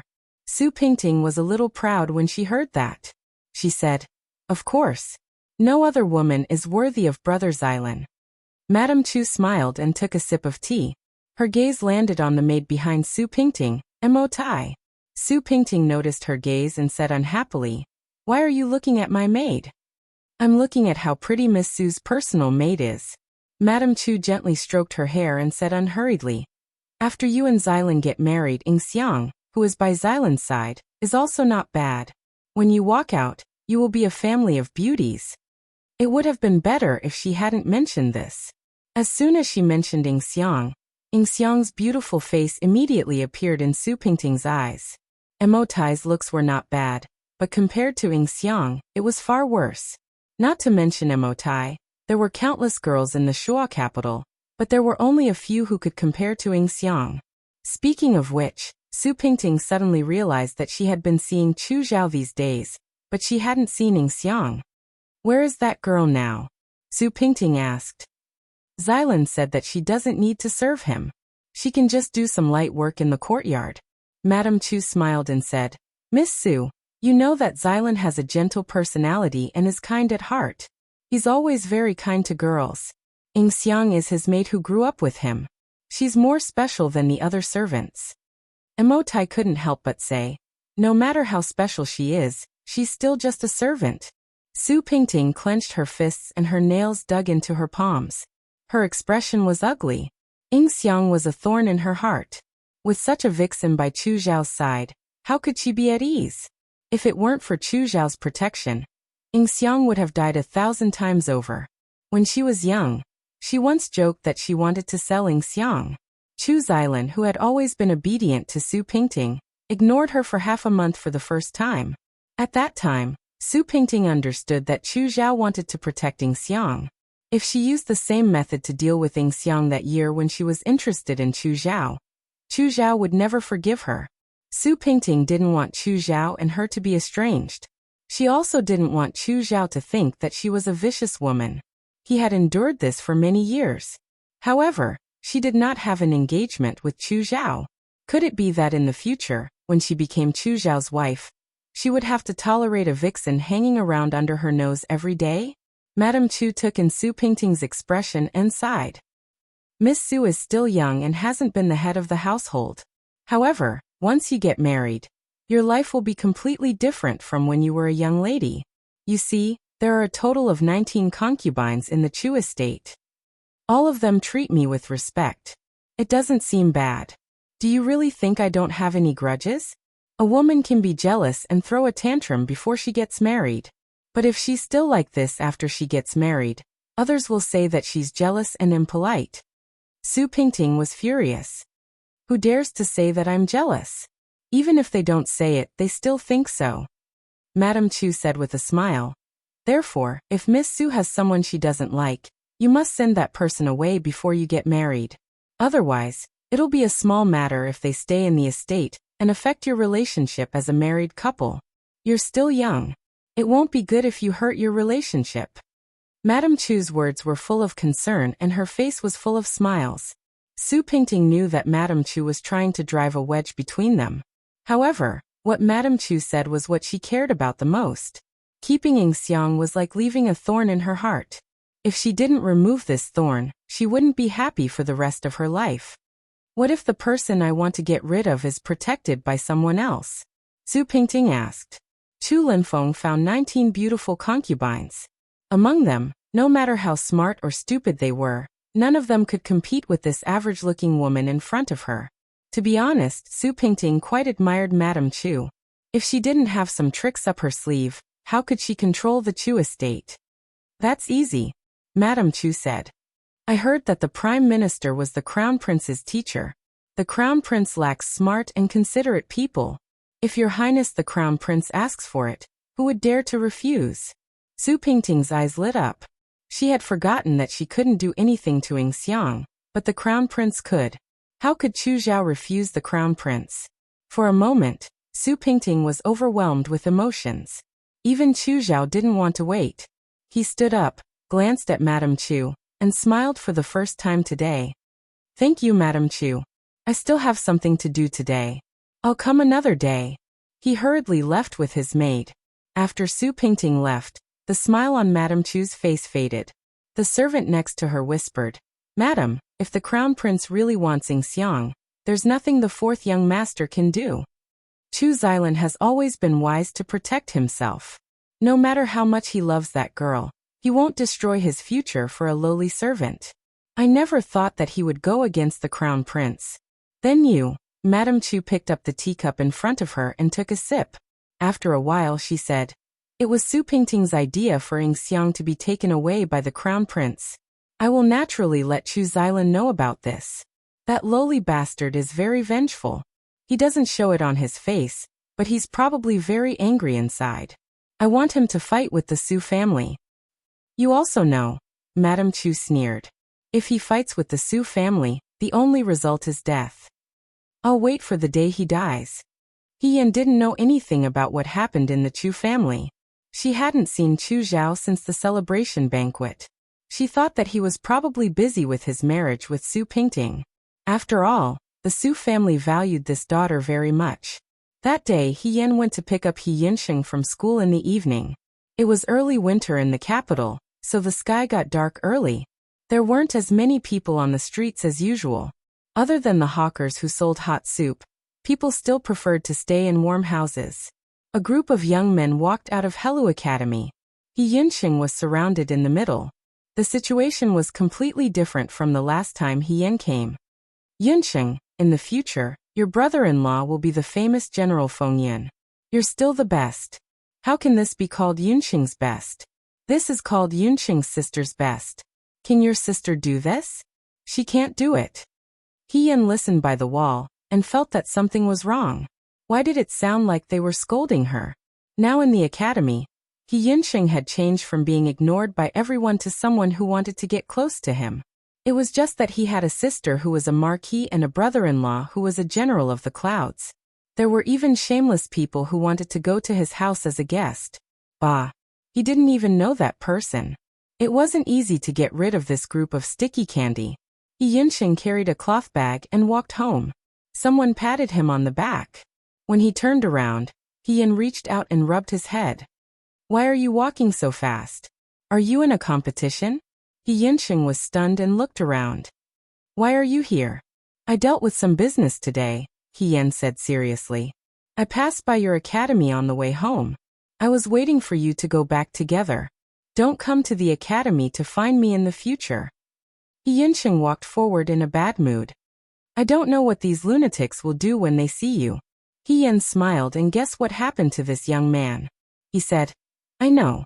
Our Yinsheng doesn't like to be in the limelight. I won't come to find you next time. Sigh, I think Dad will be home soon. Qingmei will cook porridge tonight. Let's buy a few mutton buns to eat. You only know how to eat. He Yinxing complained, but he obediently followed He Yin to buy some buns. The mutton buns on the streets of Shuajing had thin skin and large fillings. They were not expensive. The hot buns were packed in oil paper bags and held in their arms. They were warm. He Yin carried the paper bags and walked home with He Yinxing. He turned into an alley and took out a bun for He Yinxing. Are you hungry? Do you want to eat one to fill your stomach first? He Yinxing refused. No. Do you want to grow up to be Tang Yuan from the Wang family next door? Tang Yuan was a pig raised by the Wang family next door. It was also the fattest pig on the street. When it walked, it could only see a round and white ball. Therefore, even though it was a huge monster, it had a cute name, Tang Yuan. He Yin looked him up and down and took a bite himself. You're so young, but you already know how to care about your appearance. I told you, you're at the age where you're growing. If you don't eat more, how can you grow taller? It's fine if you lose weight after you gain weight. Anyway, you won't look bad in the future. He didn't know what kind of nonsense she was talking about, but He Yin was angry. He was about to teach her not to speak so casually in the future. But he saw He Yin suddenly frown and quickly pull him behind her. He didn't have time to ask what happened, but the half bun in He Yan's hand was already thrown out, accurately hitting a shadow on the wall. The next moment, on all four sides of the wall, several shadows appeared out of nowhere, holding knives in their hands as they rushed towards the siblings. Yinxing, be careful. He Yin pushed He Yinxing to the corner of the alley. He Yinxing was stunned by the sudden assassination. When he turned over and sat up, he saw He Yin fighting with the group of men in black. Their target was not him. He Yinxing shouted, "Help! Someone's killing someone." However, this street was already sparsely populated. Now that it was night time, there were even fewer people. Even if there were people, those who were timid did not dare to come this way. He did not bring any weapons to school. Even if he wanted to rush in to help barehanded, he was only halfway there when he was slashed by a man in black and fell to the ground. Yinxing. He Yin was anxious. He bent his body to avoid the blade of the man in front of him. He bent his elbow and directly hit the man's abdomen. The man was knocked back. He Yin seized the opportunity to snatch his knife and turned to the side to knock down the other people's knives. He Yin's knife skills were not bad. Although there were many people, their skills were not good. In just a moment, they fell under his knife. He Yin did not take their lives. He kicked the last person down. He Yinxing hurriedly ran over. His eyes were full of panic. He Yin. Impudent. He Yin wanted to make him feel more relaxed. He deliberately joked, "I said to call her sister." He Yinxing did not care. He only grabbed He Yan's hand and looked up and down. "Are you hurt? What happened to you just now? Why did you push me out?" "Your small body is not enough to block the knife," He Yin said. "Go and get the torch on the wall. I want to ask a few questions." He Yinxing was still a little nervous. He Yin urged him a few times before he went to the wall to get the torch. He Yin took the torch and walked to the nearest person. He squatted down in front of him. At first glance he was stunned. She did not attack the vital parts of these people. But this person's mouth was bleeding and he was motionless. At first glance he was dead. She took the torch and looked at the remaining people. They were all the same. What happened? He Yinxing was very sensitive to killing people because of the Fanqing incident. At this moment, he saw that the people lying on the ground were not breathing. He could not help but panic. Why are these bandits all dead? You clearly. They put poison in their mouths. When they were caught, they bit the poison and killed themselves. He Yin stood up. Under the light of the torch, his eyes were very bright. They are not bandits. They are men of sacrifice. Men of sacrifice? He Yinxing was stunned. Men of sacrifice? Why would they come to kill us? No, to kill you. Just now, when He Yin pushed him out, those people did not take the opportunity to take his life. Instead, they kept pestering He Yin. But He Yin had been in Liangzhou all this time. He just returned to Shuajing not long ago. He did not have any enemies. Why would someone deliberately want to take his life? At this time, the sound of people and horse hooves came from outside. Accompanied by the light of the fire, a large group of people ran over with torches. He Yan looked up and saw that it was the city guards. Thinking about it, He Yunxing's loud shout just now had alarmed the surrounding people. Some of the smarter ones went to look for the nearby city guards. What happened? The leading soldier dismounted from his horse. When he saw the corpses on the ground, his expression immediately became serious. He Yunxing was afraid that they would suspect He Yan and himself. He hurriedly said, "Officer, when we just arrived here, these people jumped out and wanted to kill us. My sister fought with them. When these people saw that they could not beat my sister, they took medicine and killed themselves." The young man was still a bit nervous, but compared to the last time on the boat, he was much better. At least he could finish a sentence. "Sister." The soldier looked at He Yan suspiciously. A woman against so many men. The men were not her match? It sounded a bit unbelievable. He Yan did not panic. He only took out the official seal from his chest. Marquis Wu and He Yan. Hearing this, the soldier jumped in fright. He believed He Yunxing's words by 70%.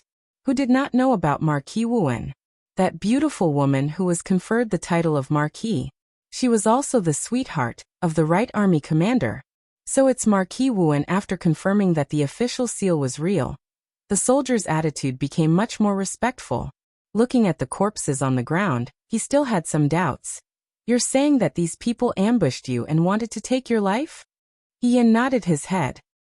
"Does Marquis Wuan know who these people are?" He Yan shook his head. "Since they are death soldiers, they are people who want to take my life. However, I don't have any enemies in Shuo City, so I have some doubts in my heart." "Report it to the officials," she said. He Yunxing raised his head. "This matter is not something that I can solve alone. There are actually people who dare to attack an official of the imperial court. If the one ambushed today was not me, but a weak civilian, what would happen? Maybe the Shuo City's city defense is not enough, which is why they are so careless." The woman was usually very polite. However, when she kept her smile, she seemed a bit cold. "In my opinion, let's leave this matter to the officials. What do you think, sir?" The soldier wiped the cold sweat off his forehead and smiled. Of course. Chapter 210. While the coroner was examining the body, He Sui rushed over to the Yaman's main hall as soon as he heard the news. He rushed over as soon as he saw He Yan. He grabbed He Yan and looked at him from head to toe. Yan, are you okay? Are you hurt? Why are your clothes torn? Did they hurt you?" He Yunxing stood at the side and said coldly, "Those who hurt her are all dead. Father, why are you so worried?" He Sui saw He Yunxing standing at the side with a nonchalant look on his face. He slapped him on the back and scolded. "Why did you ask your sister to bring you home for no reason? Don't you know that your sister is a girl? What if something happens to her? Is this how you protect your sister?" The Yaman officer standing at the side. He Yan said, "Father, I'm fine. Those people were not after Yunsheng. They were after me. Moreover, I can protect myself. Yunsheng, on the other hand, should be more careful when going to and from school. It's better for me to pick her up." Yunsheng snorted. "You should take care of yourself." He was still a little angry at He Sui's biased actions, although he did not really care. At this time, someone came in from outside. It was Xiaoju. He had rushed back directly from outside and looked travel-worn. As soon as he entered, he brought with him the chill of early winter. Xiaoju walked in and asked He Yan, "What happened?" He Yan shrugged. "I was picking up Yunsheng from school and encountered assassins on the way home. However, these assassins seemed to be suicide soldiers. I did not kill them. They all took poison and committed suicide. The coroner is examining the bodies now. I don't know what exactly happened." Suicide soldiers. Xiaoju frowned slightly. The first thing he thought of was Su Jingfu's people. However, Su Jingfu's people would not be so stupid. If He Yan really died, this marriage would be annulled. Xiaoju could also find another noble lady with a good family background. This way their plans would all fail. Even if it was for their own interests, Su Jingfu would not kill He Yan at this time. Su Jingfu's people were the same. Were they He Yan's enemies? The Yaman officer wiped the sweat off his forehead. Marquis Wuan alone was difficult enough. Now General Fengyan personally came to inquire about this matter. If this matter was not investigated clearly, everyone's job would be lost. Are you injured? Xiaoju asked again. He Yan opened his arms and turned in a circle to show him that he was unharmed. Don't worry. In any case, I am the #1 Liangzhou guards. These people are not enough for me to fight. Xiaoju saw that he was alive and kicking and felt slightly relieved.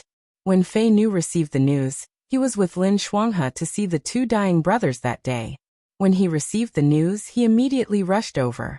Shuajing could not be compared to the Liangzhou guards. If the Liangzhou guards could kill a person, it would be the harsh climate, the harsh environment, and the cruel and domineering Yudo. In Shuajing there were countless ways to kill a person. He did not want He Yan to be involved in unrelated quarrels, because of his relationship with him. However, this assassination attempt was extremely strange to begin with. Emperor Wen Xian had just bestowed the marriage, and he acted as if he could not wait. This was not Su Jingfu style at all. The coroner walked over while wiping his hands. He first saluted He Yan and Xiaoju before saying, there were a total of 7 people who died. They hid wax pills in their mouths. The wax pills were sealed with a strong poison. They died upon entering the mouth. These people did not have any fatal wounds on their bodies. They took poison to commit suicide. Taking poison to commit suicide proved that their deaths had nothing to do with He Yan. He Yan was not the one who killed them. This also proved that these people came prepared. They were indeed death soldiers.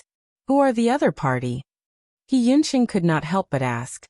Why would they want my sister's life? Another Yamen officer stepped forward and said, we checked the bodies of these assassins. We found a banknote on one of the assassins. He handed the banknote to Xiaoju. It is the banknote number of Jinyu Bank. This banknote was very clean. It was almost brand new and was well preserved. We plan to take this banknote to Jinyu Bank. As long as they checked the account books of Jinyu Bank these days, they would probably know who exchanged the banknote and made it appear on the assassin's body. However, He Yan frowned slightly. This was a bit too smooth. Since these death warriors could seal the wax pellets so well, it meant that they didn't care about life and death. How could they store a banknote so well in their bosoms? It was as if they were deliberately showing it to them. He Yan cupped his hands and said, sorry to trouble you. The Yamen officers repeatedly said that they did not dare. General Fingyun's father-in-law, Marquis Wuan's father. They did not dare to neglect him. He Yan raised his head and saw that Xiaoju was still frowning, as if he was in an extremely bad mood. He tugged at his sleeve and said in a low voice, Commander-in-Chief, I think we should go back first and wait for news. Let the Yamen officers solve the case. You and I have to pay attention these days. Since they could make a move on her, it might mean that Xiaoju was also in danger. Xiaoju looked down at her, thought for a moment and said, since they came for you, you should stay at home for the next few days. Don't go out. How can I do that? He Yan flatly refused. Yunqing needs to go to school. I don't feel at ease with him alone. There's also my father. I'm afraid that those assassins will target them. The 2 of them are not as good as me. If they encounter those assassins, they won't be able to protect themselves. Don't worry, Xiaoju said. I'll send someone to secretly follow and protect them. After a pause he continued. Xiao family too. I'll let Qiwu follow you. He Yan shook his head quickly. No need, no need. Qiwu is not as good as me. He can't help much. I alone am enough. Besides, those people won't dare to be too presumptuous in broad daylight. They didn't succeed this time, so I don't think they will act rashly for the time being. After this, she still had to go to the Su family to gather information and find Mother Qin's whereabouts. It was really inconvenient for her to follow Qiwu. It was tantamount to planting a spy around her. Moreover, it was the kind of spy who would turn around and tell Xiaoju. If Xiaoju knew about her strange behavior in private, He Yan wouldn't even know how to explain. But this time, Xiaoju was unusually firm. No, you can't be alone. If you don't want him to follow you, you can live with the Xiao family. Yan, didn't you say that you want to protect my reputation? Xiaoju said coldly. Compared to your reputation, I'm more worried about your safety. Yan. He didn't know why, but he always felt that it was unnecessary for him and he swayed to appear here. He Yan thought for a moment and made a choice between the two options. In the end he said, "All right, then let Qi Wu follow me." If she was in the Xiao family, she was afraid that she wouldn't even be able to leave the house. In the He family, although Qi Wu was there, she could just sneak out and get rid of Qi Wu. Although it would take a lot of effort, it wasn't completely impossible. Xiaoju finally gave up. Because it was getting late and today's incident happened suddenly, after talking to the officials, Xiaoju sent them back to the He family. She left Qi Wu and a few bodyguards behind before she left. After Xiaoju left, He Yan washed up and went back to his room. Qingmei cooked porridge, but no one was in the mood to eat today, so they went to bed early. Qi Wu and a few bodyguards were keeping watch at night, so He Yan didn't have to worry too much. After he got on the bed, he looked at the canopy and his heart was filled with thoughts. Actually, when those assassins committed suicide by swallowing medicine, He Yan already had a suspect in his heart after finding out that they were death warriors. He was afraid that the person behind the scenes was either He Rufei or Su Zhiheng. Her appearance at the celebration banquet must have scared Su Zhiheng out of his wits, and also made He Rufei suspicious. Perhaps they wanted to test her background, or perhaps they wanted to go all the way and kill her. Other than these two people, He Yan couldn't think of any other enemies. However, she didn't expect that these two people would be so bold and dare to make a move in broad daylight. Were they sure that she didn't know the whole story, so they were so bold? However, He Rufei and Su Zhiheng didn't know that she was He Yan and knew the whole truth. This move allowed her to figure out their background. She was afraid that He Rufei and Su Zhiheng weren't as calm as they seemed on the surface. Or perhaps they didn't clean up their tails, so they couldn't wait to kill her to silence her. He Yan turned over and slowly closed his eyes. He Rufei was ruthless, and Su Zhiheng was cowardly. These two people didn't get along well with each other. They both had their own selfish motives, and had something on each other. If they could quietly get rid of the other party, it might be a good thing for them. Relationships that were tied together because of benefits were fragile and unreliable to begin with. There was no difference between being a snipe and being a clam. The important thing was that the fisherman could sit back and reap the benefits of the fight between the two. She didn't know if it was because of her relationship with Marquis Wuan, or because of Xiaoju, but the Yamen acted very quickly. In less than 2 days, He Yan was notified to go to the Yamen that the mastermind behind the assassination had been found. He Sui and He Yinxing weren't at home at this time, so He Yan went out by herself.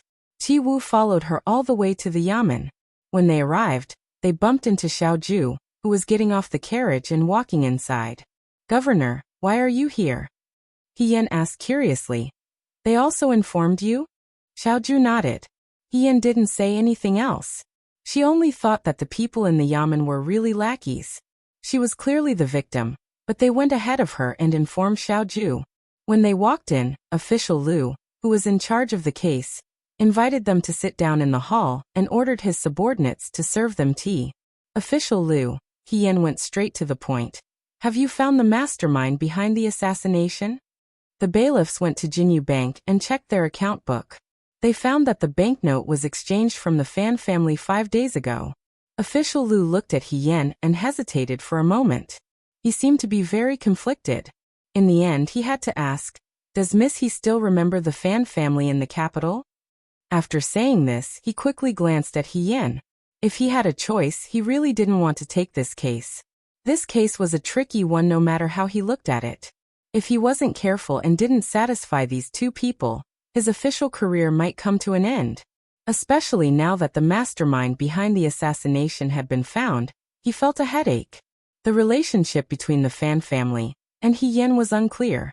If he asked Xiaoju this question in front of Xiaoju, what if she felt uncomfortable and took it out on him? Fan family? He Yan was open and magnanimous. There wasn't the slightest bit of bashfulness. Fancheng. Official Liu sighed in his heart. She really was a heroine. No wonder she could subdue the cold-blooded and heartless Governor Jade-Faced. He smiled and said, "That's right. You're saying that the Fan family was the mastermind behind the assassination?" He Yan asked, "Why did they do this?" Official Liu said, "After we found out that the banknote was exchanged from the Fan family, we went to the Fan family. In Lady Fan's room, We found a poison that was exactly the same as the one in the assassin's wax pills. Lady Fan's personal maidservant told us the truth. She said about a year and a half ago, Lady Fan's only son, Fan Chung, was killed on a boat on the Chunlai River. The assassin's whereabouts were unknown. At the time, Miss He was also on the boat, but no one knew where she went. Everyone thought that Miss He was killed by the assassin. Now that Miss He has returned to the capital safe and sound, Lady Fan believed that Miss He was the assassin, and that Miss He was the one who killed Fan Chung. Harboring a grudge, she secretly hired assassins in an attempt to take Miss He's life. What did the assassin say? The one who asked was Xiaoju. Lady Fan refused to admit that she was the one who hired the assassin. She is now in prison and is still being interrogated. However, in this official's opinion, there are witnesses and evidence in this case. There shouldn't be any other possibility. Where is that maidservant right now? Official Lu sighed. After Lady Fan's maidservant told us the truth, Lady Fan started arguing with her. Before our men could pull them apart, that maidservant took a knife and stabbed herself in the heart, committing suicide. We don't know if she was afraid of the Fan family's revenge, or if she simply committed suicide to escape punishment. In other words, there is no one else who can prove Lady Fan's innocence? Hien asked. Official Lu looked at Hien. Miss He, this official knows that you have a good heart and don't want to wrongly accuse others. However, this matter is already a clear fact. In fact, in order to avoid arresting the wrong person, the magistrate's officers also investigated many things. For example, during the days when you went to enlist in the army, the Fan family continuously made things difficult for your father and brother. The reason why your father lost his position as a military officer was because the Fan family played some tricks. The Fan family has long blamed Fan Cheng's matter on you. Now that you have returned safe and sound, the Fan family doesn't dare to take revenge in the open, so they secretly take action. You don't have any enemies in Shuajing City. Other than the Fan family, there is no reason for them to take revenge on you. He deliberately ignored the possibility that Hien was implicated because of Xiaoju. After all, he was just a small person and didn't dare to participate in the battle between Xiaoju and Prime Minister Su. Hien looked at Xiaoju. Xiaoju said, "I want to see someone." Official Lu was stunned. Military Governor Xiao, Fan Cheng's mother. Official Lu could still fulfill this request. When Hien and Xiaoju arrived at the prison, they saw Lady Fan sitting in the innermost part of the prison. She was hugging her knees and curling up into a ball. Once someone approached her, she couldn't help but tremble and mumble something under her breath. Hien frowned when he saw this and asked, "Did you torture her?" No. Official Lu was shocked and waved his hands. "We didn't have time to interrogate her. We only arrested her yesterday afternoon. However, it is strange. When we came in yesterday, she was still fine." Her tone was extremely arrogant, and she refused to admit that she was related to the assassins. This morning, when the jailer came to check on her, there was something wrong with her. However, Official Lu didn't think much of it. We have seen this kind of thing many times. Knowing that she can't escape with evidence, she began to act crazy, thinking that she can escape. Hien squatted down and called out to her, Lady Fan, Lady Fan?" When the woman in the prison heard this, she looked at him with fear. Her hair was very messy and covered her face. Only one of her eyes could be vaguely seen, and it was filled with fear. Hien had seen Fan Cheng before, but this was the first time he had seen Lady Fan. He also knew from Qingmei that Lady Fan wasn't a good-tempered person. Ever since Tang Ying and Fan Cheng's marriage was set, Fan Cheng and Lady He cut off all contact. When Lady He went to the door, the servants of the Fan family stood at the door, ignoring the curses of the people. Hien was so ashamed that he fell seriously ill. However, now that he saw this woman, Hien felt that there was still something suspicious about this matter. Even if a shrewish mother who spoiled her son really wanted to settle accounts with him, with Lady Fan's usual temperament, she definitely wouldn't do it secretly. Moreover, she was just a woman. How could she have come into contact with those men of sacrifice? Even if she really did hire assassins, why would she be stupid enough to put the poison in her room and not quickly destroy it? Why would her personal servant betray her master? Since she was afraid of being implicated, she simply didn't say anything. She even had the courage to die, so why would she commit suicide? Now that there was no evidence and Lady Fan was acting crazy, He Yan glanced at the woman in the prison. Was she really pretending to be crazy?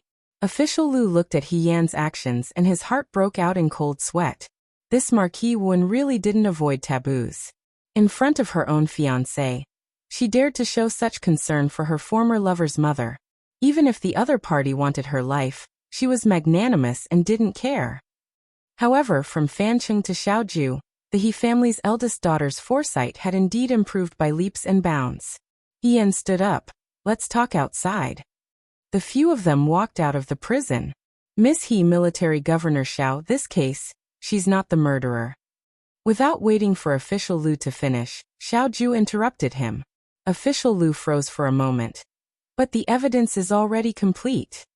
The so-called evidence is the evidence that the murderer wants you to see. If you continue to try the case like this, I'm afraid you'll fall into the murderer's trap. Xiaoju said. Official Lu's heart was incomparably bitter. He just wanted to be an official peacefully and quickly close this case. It wasn't easy to have witnesses and material evidence, so the case could be closed as soon as possible. However, Xiaoju refuted it with one sentence, so there was no end to it. However, he didn't dare to voice his complaints in front of Xiaoju. Official Lu thought for a moment. But if it's not Lady Fan, then who could it be? The clues are cut off here. The only thing on the assassin's body that can be used to identify her is that banknote. We can start from Fan family. Xiaoju calmly said. Find out who the dead servant girl was in contact with before this. Find out who entered Fan Cheng's mother's room. Also, he paused. From tonight onwards, double the number of guards here. I think very soon someone will want to silence her. He Yan listened with trepidation. Xiaoju's analysis was similar to what he had in mind. No matter how much trouble Official Lu thought it would be, Xiaoju still pointed out a way for him. After a series of assurances, he went to instruct the officials to do their work.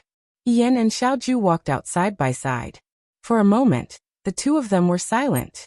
If He Yan had only guessed before that He Rufei and Su Zhiheng were the culprits, now he was almost certain. The Fan family's crime was too obvious. He Rufei and the others probably thought that He Yan previously had disagreements with the Fan family. Once something happened, they would definitely take advantage of the situation and accuse Lady Fan of the crime. They wouldn't investigate further. However, because of Xiaoju's words, Official Lu was still investigating the case. In order to not make any mistakes, He Rufei and the others would take the risk to silence Lady Fan. Although this seemed to be full of loopholes, but it was their best method. What do you think? Xiaoju suddenly asked. He Yan came back to his senses and said, I think what the commander-in-chief said just now was very right. I feel that there is something wrong with this case. She saw that Xiaoju was looking down and didn't say anything. Her heart moved and she deliberately teased. Commander-in-chief, are you angry because of the Fan family? Previously, the one who had a dispute with Fan Cheng was the proper lady He, not her. When she had just arrived, she had forgotten about this. Now that she thought about it, Xiaoju was unusually silent. Could it be that she was unhappy because of this matter? This was also true. As a fiancé, to have a relationship with someone else, even in a normal family, was not acceptable. Slave Fei should have helped you investigate what happened on the spring-coming river back then. If I really had something, I wouldn't have done that, He Yan said softly. Xiaoju stopped and looked at her.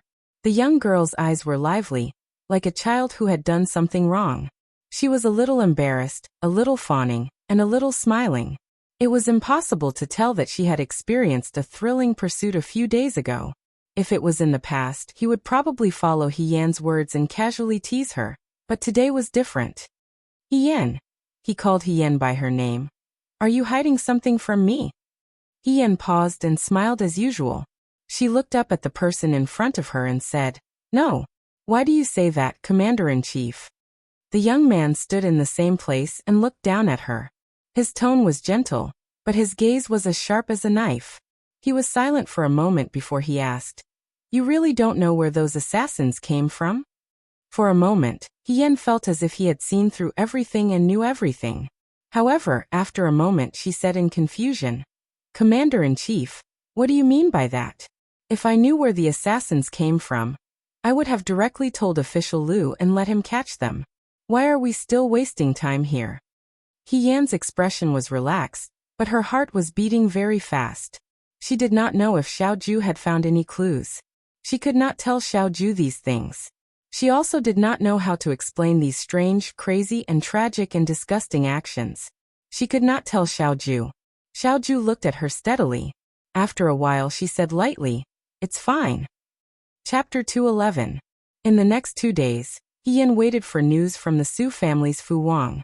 Unfortunately, he didn't know if it was because Su Zhiheng was also searching for Qin Momo's whereabouts, but Fu Wang's search didn't go smoothly. At the same time, on the night that He Yan and Xiaoju met Lady Fan, there really was someone who snuck into the prison to silence them. Because of Xiaoju's reminder, official Lu increased the number of guards in the prison. The assassin didn't succeed, but the jailers weren't able to catch the masked assassin. Even so, Lady Fan was still crazy. Official Lu didn't dare to lightly punish her. The Fan family and the servant girl who tried to commit suicide were still being investigated, so the case was at a standstill. He Yan was assassinated that day in the streets. After the city guards arrived, many citizens gathered their courage and came to watch. He Yan revealed his identity, so this matter couldn't be hidden. The next day, everyone in Shuajing knew that Xiaoju's fiancé, Marquis Wuan, had been assassinated in broad daylight. Fortunately, her skills weren't bad and she managed to escape. For a time, the number of citizens in Shuajing who went out at night greatly decreased. They were afraid that they would encounter bandits wandering outside. Before everything was investigated, the people in Shuajing would only think that it was bandits. In the Crown Prince's residence, beautiful servant girls were playing the zither and dancing. The Crown Prince's indulgence in Guangyan's sensual pleasures wasn't something that happened in a day or two. Although the Crown Princess was angry, she couldn't do anything. She focused all of her efforts on herself, and hoped that she would give birth to a grandson soon, so that the Crown Prince's position would be more stable. Unfortunately, the Crown Princess's stomach didn't live up to expectations. Ever since she entered the Crown Prince's residence, there had been no news. The Guangyan was dissatisfied with the Crown Princess, and became more and more impudent. Now, in the entire residence, there was no one who could discipline him. Today, the Crown Prince hosted a banquet, and invited Prime Minister Su. Chu Zhao was also present. Ever since Imperial Father bestowed the marriage, I haven't had the chance to congratulate Zilan. The Crown Prince looked at Chu Zhao and smiled. This time, Zilan has fulfilled her wish and strengthened her marriage with Prime Minister Su. It is a wonderful thing. Congratulations. Finished speaking, he raised the wine cup in his hand to Chu Zhao. Chu Zhao hurriedly picked up the cup in front of him, and repeatedly said that he didn't dare. Then he drank the wine in the cup. Now that Xiao Huijin has returned to the capital, Guangyan sighed. The emissary of the Wutua kingdom will enter the capital in a few days. Xiao Huijin would certainly do everything possible to obstruct the opening of the market in great way. But now that most of the people in the court are on our side, Ben Gong isn't worried. After a pause, a trace of ruthlessness flashed through the Crown Prince's eyes. Ben Gong is worried about Lao Si. If Xiao Huijin joins fourth brother.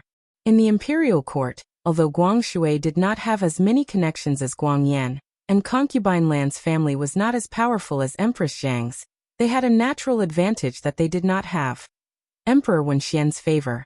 Emperor Wenshuan doted on Guang Shua, and several old and smelly pieces of hardshire too in the imperial court also secretly supported the fourth prince's Guang Shua. The fourth prince is mediocre. You don't have to worry, Your Highness, Minister Su said with a smile. That kid is useless, but... The Crown Prince narrowed his eyes. He's always an eyesore. Most likely, although no one in the imperial court said it explicitly, everyone was well aware that his ability and character were not as good as Guang Shua's. Even his own people thought so. Even this old fox in front of him.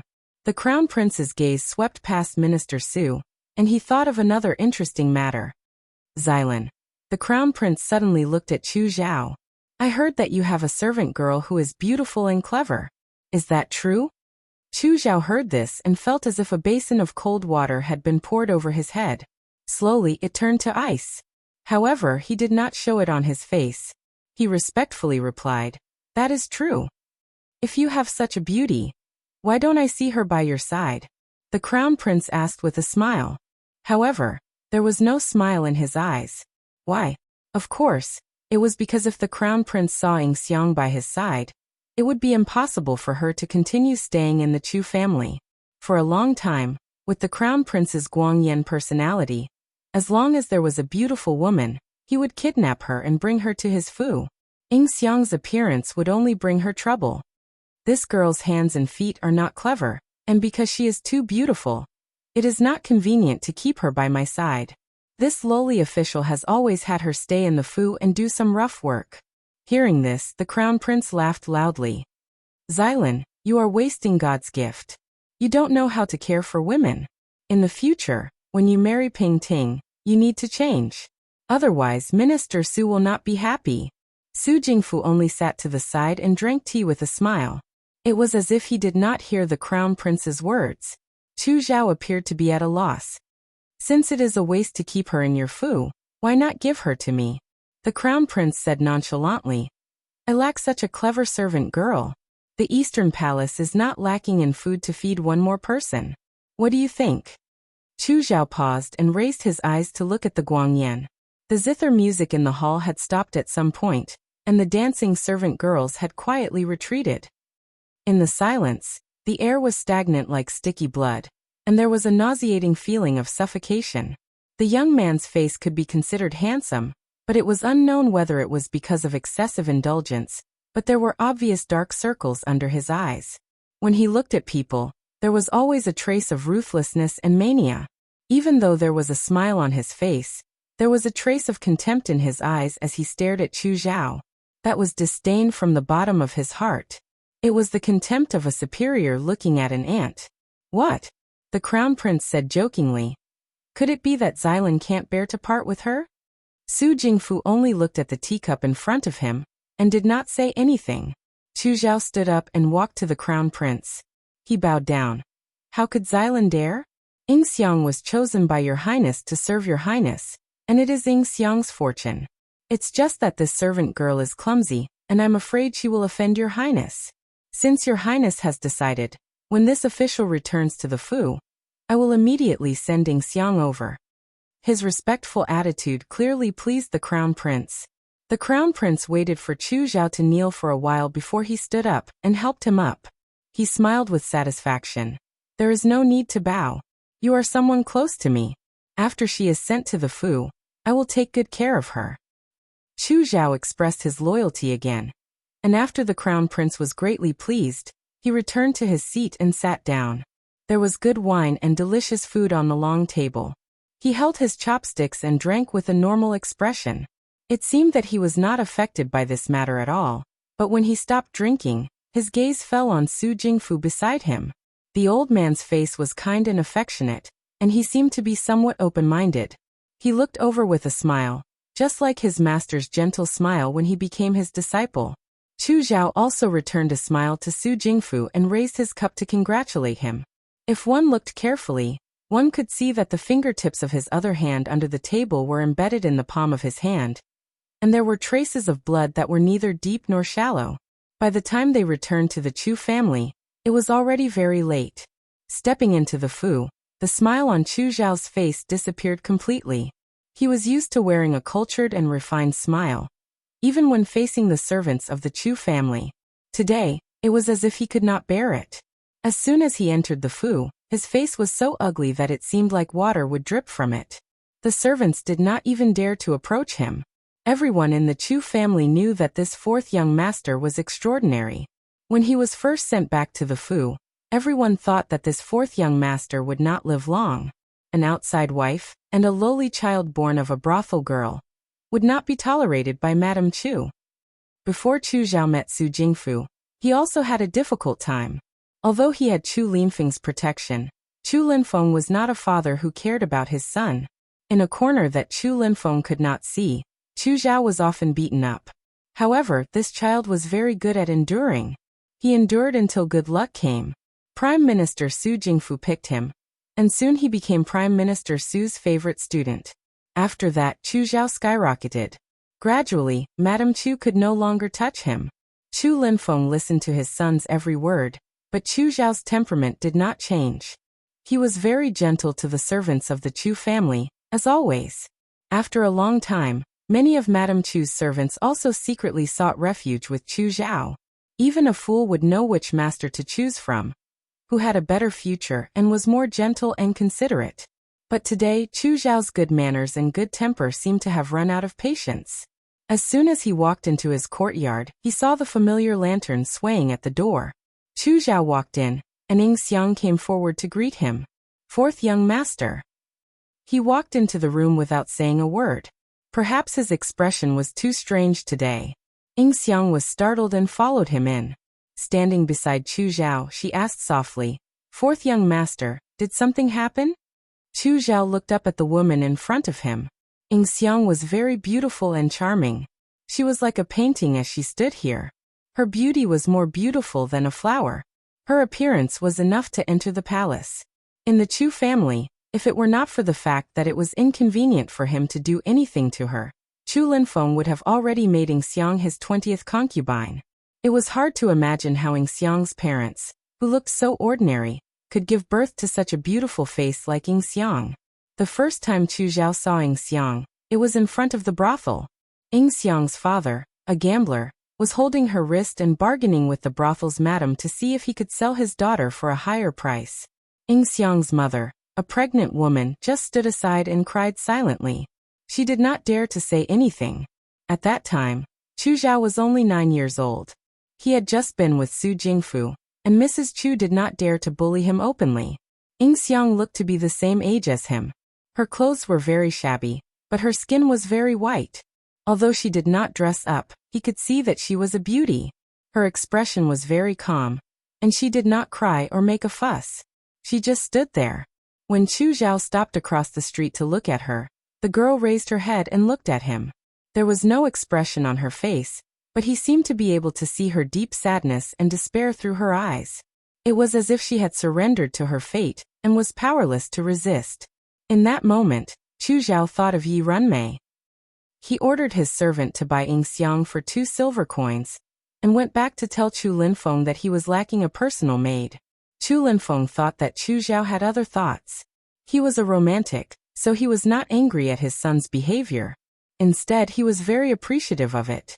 From then on, Ying Xiang stayed by Chu Zhao's side.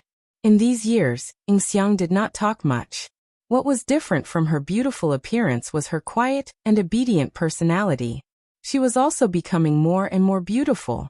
Chu Zhao knew that beauty would bring disaster. The days that he could protect Ying Xiang were very limited. Ying Xiang probably noticed the pity in his eyes. Ying Xiang was stunned. After a while, she pursed her lips and asked, "Fourth young master, does this have anything to do with me?"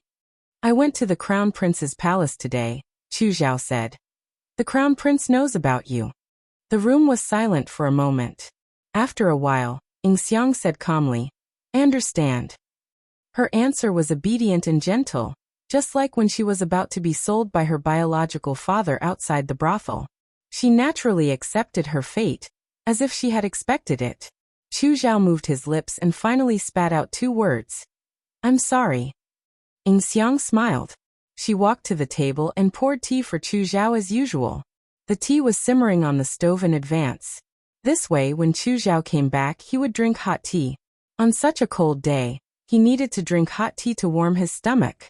She handed the teacup to Chu Zhao and said softly, "I've been with fourth young master for so long. I'm satisfied. In the future, when I'm not here, please take care of yourself." Chu Zhao took the tea and didn't say anything. Ying Xiang knelt down. "For so many years, I'm indebted to young master for taking care of me. Ying Xiang has nothing to repay you with. Before I leave, I'll kowtow to young master." She lightly kowtowed 3 times to Chu Zhao. Each kowtow seemed to weigh more than 1,000 gold pieces. After the last kowtow, she bowed down for a long time and didn't get up. Chu Zhao didn't stop her. After a long time, Ying Xiang stood up again and bowed to Chu Zhao. "Then, I'll go back to my room to pack. Take care, young master." After she finished speaking, she was about to leave. "Ying Xiang." Chu Zhao called her name. Ying Xiang stopped in her tracks and turned around. A glimmer of hope suddenly appeared in her eyes. That hope was hidden, but in the night, it was brighter than the stars. Chu Zhao avoided her gaze, as if he couldn't bear to look at her. After a moment of silence, he spat out 2 words. Take care. He Yan didn't know about these matters in the Chu family. These days, all of her attention was focused on the Su family. Money makes the world go round. With the help of money, Fu Wang was able to find Nurse Qin's whereabouts a few days earlier than the 8 or 9 days he had previously said. When He Yan received the news and went to the tea house near the Su family, Fu Wang approached him with a smile on his face, as if he had done something worthy of pride and couldn't wait to be rewarded. When He Yan saw him like this, he knew that he must have made a big gain. He was also delighted and asked, "Have you found her whereabouts?" "Young master." Fu Wang was very good with words. He didn't talk about the results of the matter, but only talked about the hardships and dangers he had faced in the past few days. Then he said, "This little one has risked my life to do this for you. You can't help but feel sorry for me." He Yan smiled and put the last piece of silver in her sleeve on the table. At this point, she was also a pauper. However, in front of Fu Wang, she still had to put on an act. "Little brother, if you do things for me, I will definitely give you benefits. This silver is only a small amount. If you can do more things for me in the future, the silver will never run out." When Fu Wang heard this, his eyes lit up. He had an idea. He was afraid that after completing this business, this mysterious person would disappear. Since the silver came so easily, he naturally wanted to do a long-term business. This person meant that there were other things for him to do. Fu Wang was happy. This little one has already helped young master find out Nurse Qin's whereabouts. Nurse Qin has a lover who previously lived in the Niu family village outside the city. However, this little one also found out that after Nurse Qin ran away to find this lover, they no longer lived in the Niu family village. This lover's surname is Niu and he is a blacksmith. Blacksmith Niu has a relative who lives in a barren mountain more than 10 li away from the Niu family village. That mountain is so big that it is not easy to find a person. However, they live in the mountain and need to exchange for food and cloth. On the 10th day of every month, Blacksmith Niu will go down the mountain to the nearby market to buy food. He also helps people do some work. On the day he goes to buy food, he will put the forged ironware in a blacksmith shop called Changmao Blacksmith Shop to sell. If young master wants to find Nurse Qin, you can first go to Changmao Blacksmith Shop. On the 10th day of the month, Blacksmith Niu will go down the mountain and find him. Only Blacksmith Niu knows where Nurse Qin is. Fu Wang smiled slyly. As for how to make Blacksmith Niu speak, that will depend on young master's plan. Is the information you said true? Yan asked. It is absolutely true. How could this little one dare to deceive young master? Fu Wang hurriedly said. It's just that eldest master has ordered people to investigate Nurse Qin's whereabouts. This little one went through many channels to find this place. It is not impossible for eldest master to find it. If young master is in a hurry, it would be best for you to hurry to that blacksmith shop. If eldest master gets there first. He was not really thinking for the mysterious person in front of him out of kindness. He was just afraid that the mysterious person would not be able to find Nurse Qin and disappear. In the future, he would not be able to earn money so easily for him to spend. Yan was also a little excited. She originally came to the Su family to look for evidence. She did not expect to find a living person. Now that Fu Wang had inquired so carefully, it was really a pleasant surprise. You have done well in this matter. Receiving praise, Fu Wang was overjoyed. It was as if he was looking at a steady stream of shiny silver flowing towards him. He said without thinking, "It is this little one's fortune to work for young master. If young master has anything else to say, please do not hesitate to tell me. This little one is not good at other things, but my legs are a little diligent. If I can help young master, that would be great." It would have been better if he did not say this. Once he said this, Yan really thought of another matter. She hesitated for a moment before asking, "Do you know if there has been anything wrong with the current Su family's young mistress recently?" Young mistress? Fu Wang was stunned. He felt that the person in front of him was more and more unfathomable. Previously, he said that concubine he was his former lover. Could it be that this Su family's young mistress also had some unclear relationship with him? If that was the case, wouldn't his eldest masters had be covered in green clouds? For a moment, Fu Wang sympathized with Su Zhiheng. He Yan did not know that the servant's mind had already wandered 100,000 miles. She only asked, "You don't know young Mistress Su's situation?" "This little one is only a gatekeeper," Fu Wang said with a smile. "Young mistress's courtyard is filled with servant girls and older women. There are very few servants. If young master really wants to inquire, this little one can also run errands, but what?" Yan asked. That day, not long after he bumped into Madame He and He Xining at Yuhua Temple, she encountered an assassin.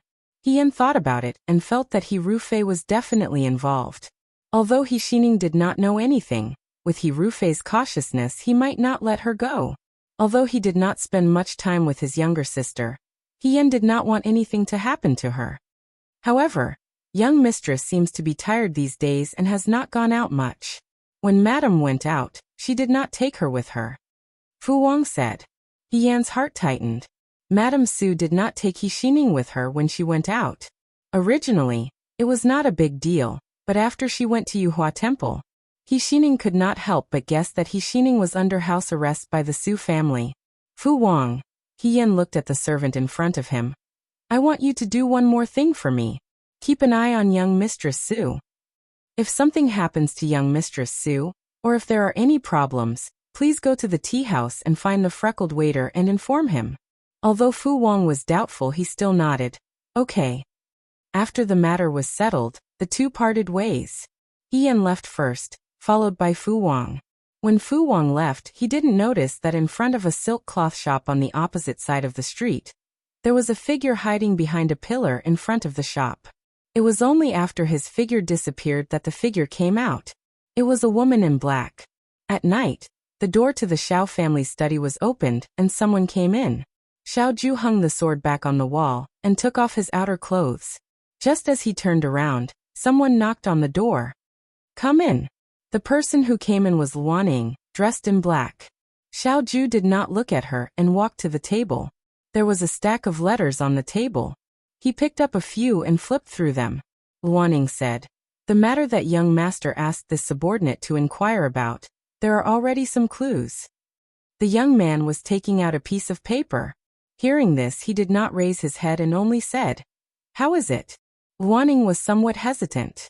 Xiao Ju's hands paused and he glanced at her.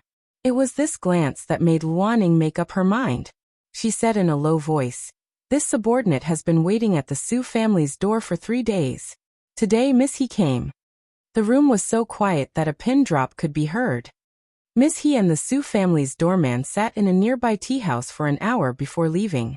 This subordinate asked the tea house's waiter. Before this, they had already met several times. Xiao Ju threw the letter in his hand on the table and sat down on the chair. He looked at her and said, "What did you find?" "The doorman is called Fu Wang. Recently, he has a lot of money in his hands and is looking for someone called Qin Mama in the Su family." Qin Mama was the wet nurse of He Wanru, Su Zhiheng's favorite concubine, but after He Wanru died of illness, Qin Mama disappeared. This subordinate guesses that Miss He gave Fu Wang a sum of money and asked Fu Wang to inquire about Qin Mama's whereabouts. But the strange thing is that the Su family's eldest son, Su Zhiheng, is also looking for Qin Mama everywhere. After Luaning finished speaking, she did not dare to look at Xiao Ju's expression. Yan unexpectedly had an unclear relationship with the Su family. For Xiao Ju, this was definitely not good news. A woman with many secrets always made people suspicious. This person called Qin Mama seems to be very important. The young man played with the paperweight in his hand. Under the shadow of the oil lamp, his expression could not be seen clearly. "Have you found Qin Mama's whereabouts?" Luaning nodded. "I have." Chapter 212. The winter in Shuajing was getting colder by the day. It rained at night and the next morning, the ground was covered in a layer of damp coldness. On the 10th day of the 10th month, He Yin got up early. He Sui and He Yunsheng left before the sun rose. One of them had to go to work and the other had to go to school. He Yin got up after they left and lit a candle. He quietly finished washing up and tiptoed out the door. Qingmei was sleeping soundly, and it was not yet time to wake up to cook. He Yin knew that Qiwu was staying in an empty room in the courtyard. He was keeping watch in the first half of the night, and resting in the second half of the night. However, this person was very quick-witted and was afraid of being discovered. He Yin used the skills he learned from his previous life in the vanguard, and walked the short distance from the courtyard to the outside. Xiang looked at her as if he did not understand her actions. He Yin rubbed the horse's head. He Yinsheng really loved this horse and specially bought a saddle for it. However, he was reluctant to ride it, and the saddle was new. However, she was going out of the city today and she was so poor that she did not have the money to rent a carriage. She could only ask Xiang to give her a ride. He Yin mounted the horse and galloped out of the city under the hazy light of the winter morning.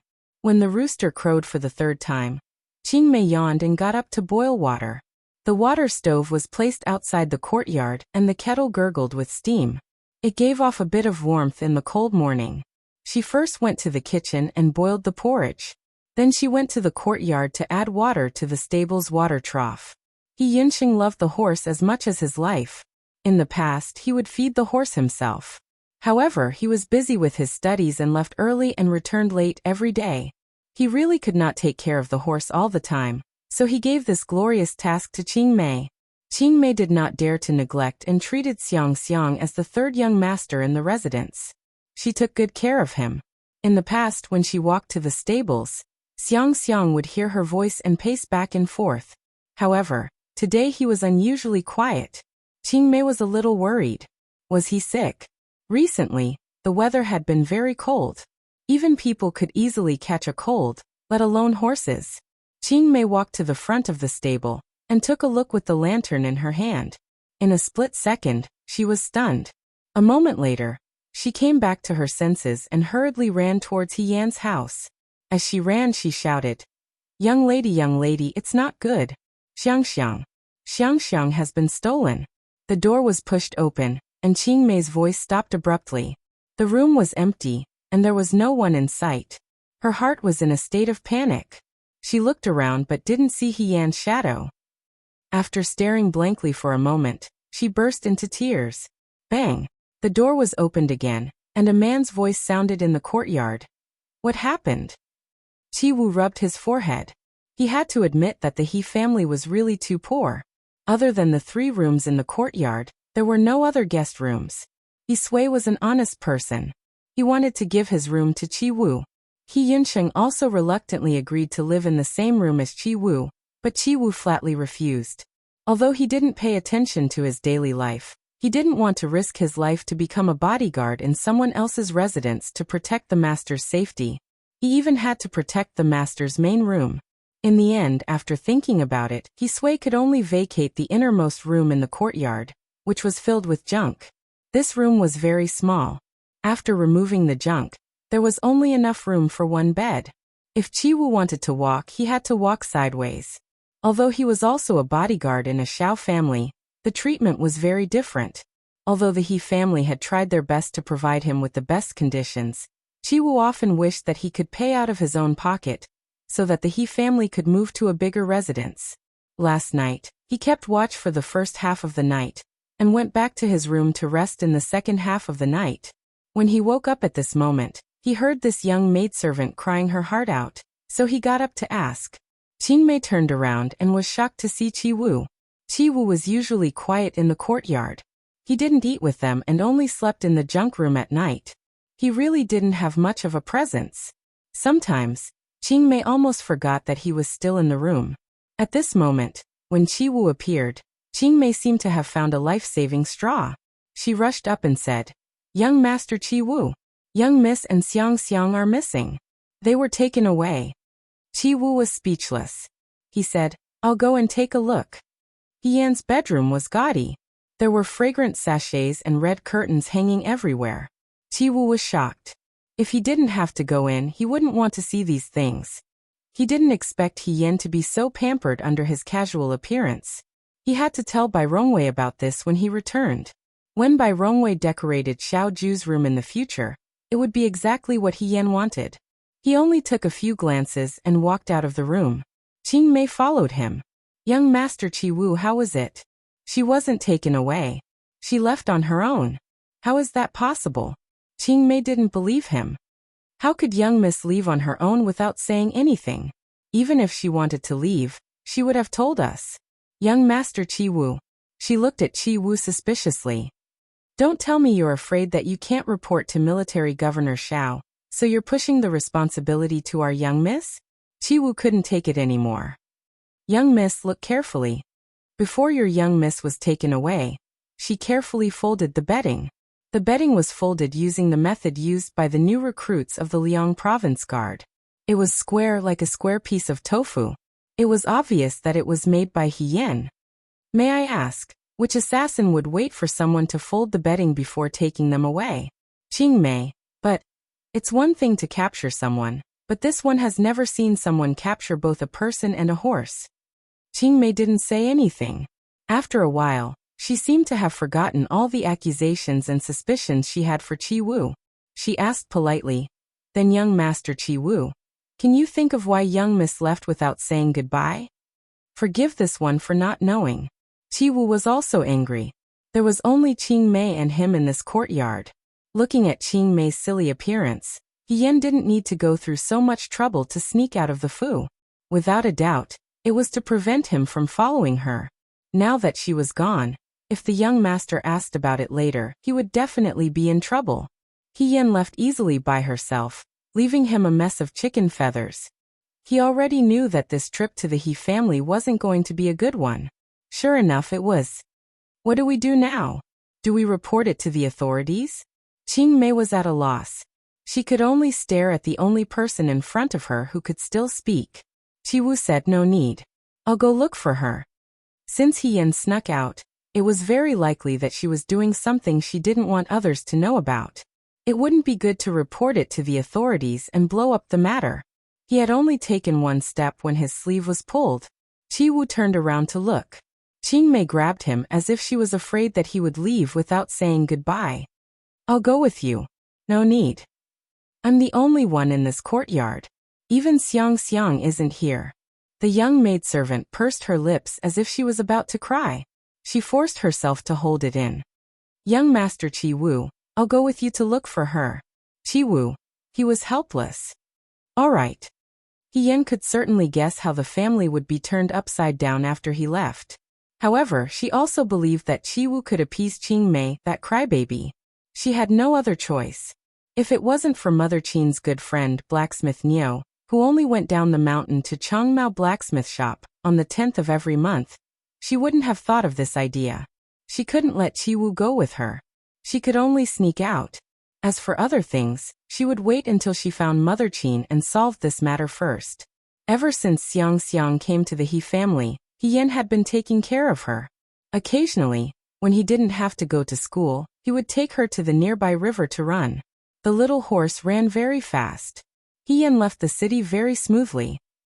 He asked the pedestrians along the way and finally arrived at the market at the foot of the barren mountain. This place wasn't as lively as the city. There was only one big market in the nearby villages and towns. On the 10th of every month, all kinds of businessmen would set up stalls here. Some were selling herbs, some were selling old clothes, and some were selling cattle and sheep. It was very lively and dazzling. He Yan led the horse to a shop that sold wine. The shopkeeper smiled and greeted him. Little brother, do you want to buy wine? He Yan dressed up as a man for convenience. He only smiled and said, I'm going to make a pair of horseshoes for my horse. I heard that there's a blacksmith shop called Changmao Blacksmith Shop nearby. Shopkeeper, do you know where it is? When the shopkeeper heard this, he pointed to a direction for He Yan. Follow this road and go straight. When you reach the end, look to your right. That's Changmao Blacksmith Shop. He Yan thanked the shopkeeper and led Xiang Xiang to the end.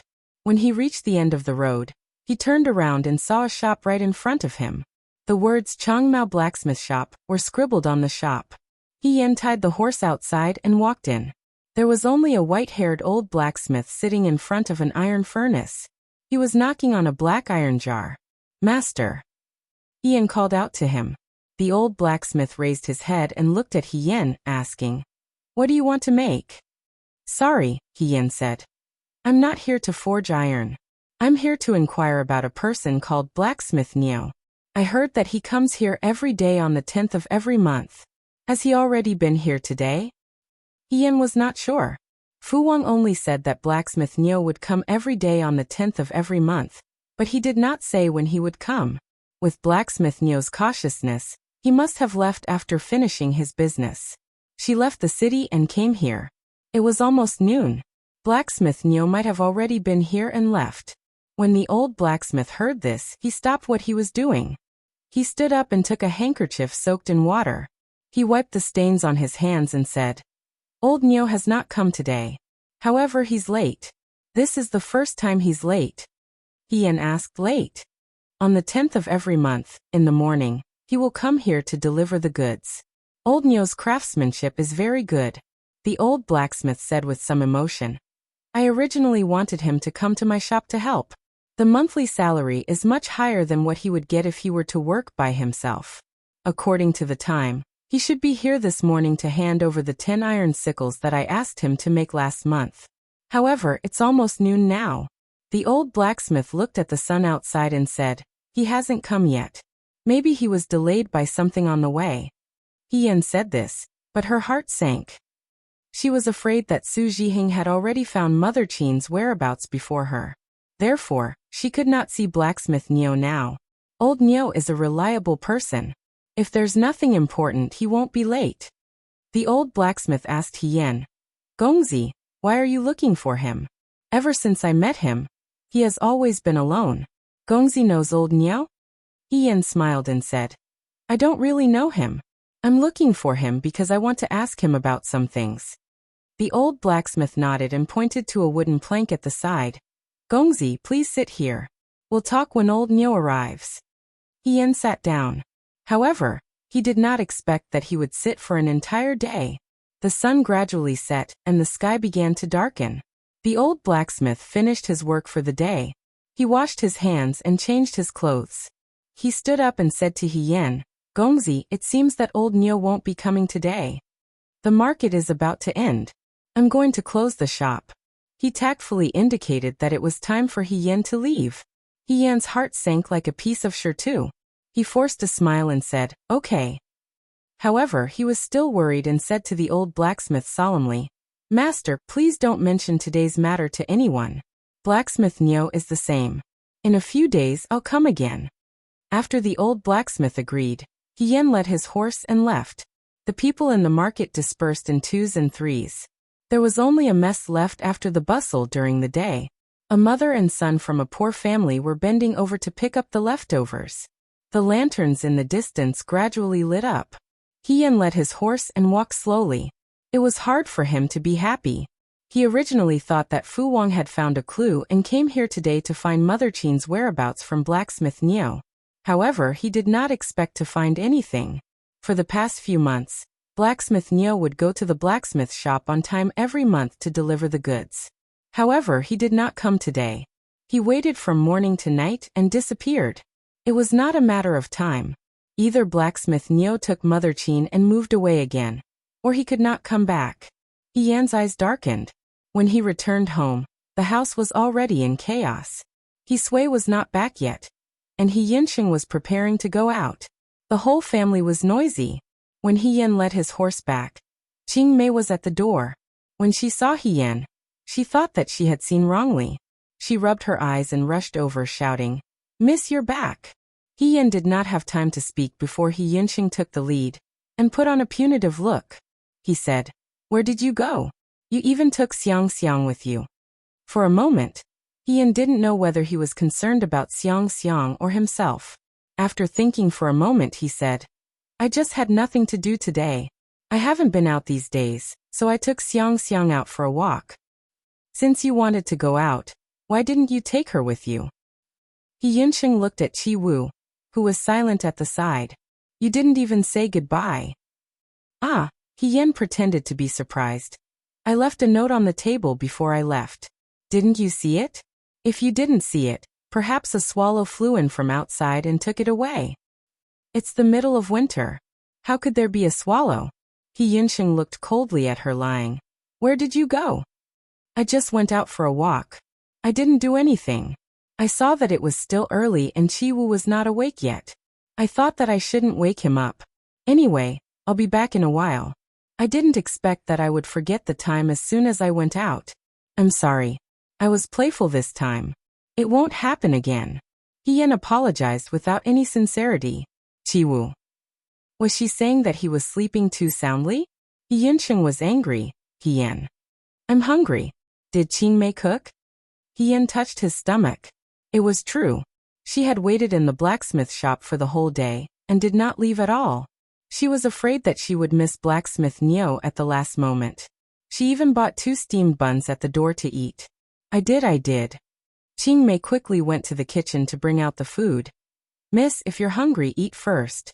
This servant has been heating up the porridge. It's just right to taste it now. Thank you. Hien replied with a smile. Hien-sheng was angry at Hien, but there was nothing he could do. Hien had never been able to control what she wanted to do.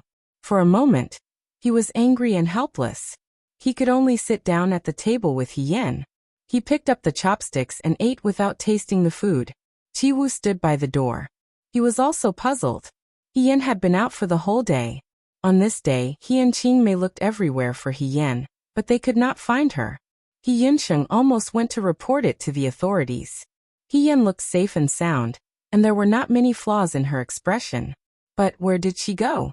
In a room in a remote courtyard. A man and a woman sat opposite each other. They were not young anymore. The man's skin was dark, and his face was full of wrinkles. His fingers were dirty, but he was strong and strong. One look, and one could tell that he was a man who worked hard. The woman was in her 40s. Although her clothes were ordinary and unremarkable, her skin was tender, and she looked like a middle-aged woman. She did not look like she had suffered. The man was in a better state, but the woman looked particularly frightened. Their hands and feet were tied with ropes, and they couldn't move even half a step. Their mouths could still speak, but after calling for a long time, no one came to answer. Old Neo, what's going on? The woman asked. Her voice was full of panic. This man and woman were blacksmith Neo and his lover, Mother Qin, whom Hien was looking for. Blacksmith Neo shook his head. This man looked dull, but his eyes were sharp. He looked around and said, maybe they're from the Su family. Upon hearing the 2 words Su family, Mother Qin's entire body couldn't help but tremble. She had entered the Su family with Hiwanru. Hiwanru was favored, and as a nanny, she also lived a good life. She ate and used much better than when she was in the He family. Unfortunately, the good times did not last long. Ever since Hiwanru died, she lived a life of wandering and hiding. Mother Qin could not help but shudder at the thought of Hiwanru's death. Hiwanru was raised by her. Although she was a little arrogant, she trusted her nanny very much. Nanny Qin had reminded Hiwanru before that some things were secrets and the fewer people who knew about them, the better. If someone told you the secret without any concealment, it was not because they trusted you, but because you were already a dead person in their eyes. The dead could keep secrets the best. She had tried to persuade Hiwanru to pack up her belongings and escape with her. Unfortunately, Hiwanru did not believe her, so Hiwanru died in the Su family's residence. Before Hiwanru died, Mother Qin had predicted her fate. She wrote a letter to her old lover, hoping that blacksmith Neo could help take care of her family after she died. Although blacksmith Neo was a craftsman who did rough work, he had a flexible mind. He also had some feelings for Nanny Qin, so he gave Nanny Qin an idea. He thought that if she died, Nanny Qin's children and grandchildren would still be in danger. It was better to escape. Su Zhiheng might not dare to do anything to Mother Qin's family, because of his misgivings. When Mother Qin heard this, she felt that blacksmith Neo's words were reasonable. As for where to escape, it was naturally up to blacksmith Neo. For the past year, she and blacksmith Neo had been hiding in the barren mountains and had indeed lived a peaceful life. But last night, for some reason, a group of strangers suddenly broke into the thatched hut on the mountain and easily subdued them. When they woke up, they were already in this room. Old Neo, are we going to die? Mother Qin asked timidly. They found us and won't let us live, my grandson, and you. I've implicated you. Blacksmith Neo said. Ah Qin, don't be afraid. I don't think they want our lives. Mother Qin raised her head. What did you say? If there was a chance to live, who would want to die so easily? Mother Qin also did not want to die. When she heard Blacksmith Niu's words, a glimmer of light flashed through her eyes. If it was Su Zhiheng, he would have taken action when he found us. He would not have let us live until now. Blacksmith Niu comforted her. At least we are not in danger now. Then you mean that the person who caught us was not Master Su? Mother Qin asked in confusion. Then why did he catch us? I don't know either. Mother Qin fell silent. Sometimes, the fear of the unknown was the scariest. The other party just left the two of them here, and did not ask about them. It was more suspicious than if he had revealed his identity from the beginning. After an unknown period of time, someone's voice sounded from outside. Mother Qin's spirits rose. She looked expectantly at the closed door. The door was pushed open and someone walked in. The first to enter were two black-clothed people, a man and a woman. Their expressions did not reveal anything. The last to enter was a young man. He was exceptionally handsome. Based on his clothes, he did not seem to be from an ordinary family. Mother Qin had served the Su family for many years. She still had a bit of insight. When she saw the three people, she knew that the handsome young man was the master. She immediately said, "Sir, spare my life. Sir, spare my life." However, Blacksmith Niu did not say a word. He only silently sized up the newcomers. The handsome young man sat down on a chair in the middle of the room. The two black-clothed people stood by his side. His gaze swept past the two of them and finally landed on Mother Qin. His expression was clearly calm, but it made Mother Qin shiver. "You are the wet nurse of the Su family's Huanru?" that person asked. Mother Qin's heart sank. She had originally held onto a fluke, but now that this person spoke, she understood that he was here for the Su family's secret. She said, "Indeed, sir." Before she could finish speaking, she was interrupted by the other party. The young man said indifferently, "How did Huanru die?" If he lies he will die." He raised his chin slightly and looked in Blacksmith Niu's direction.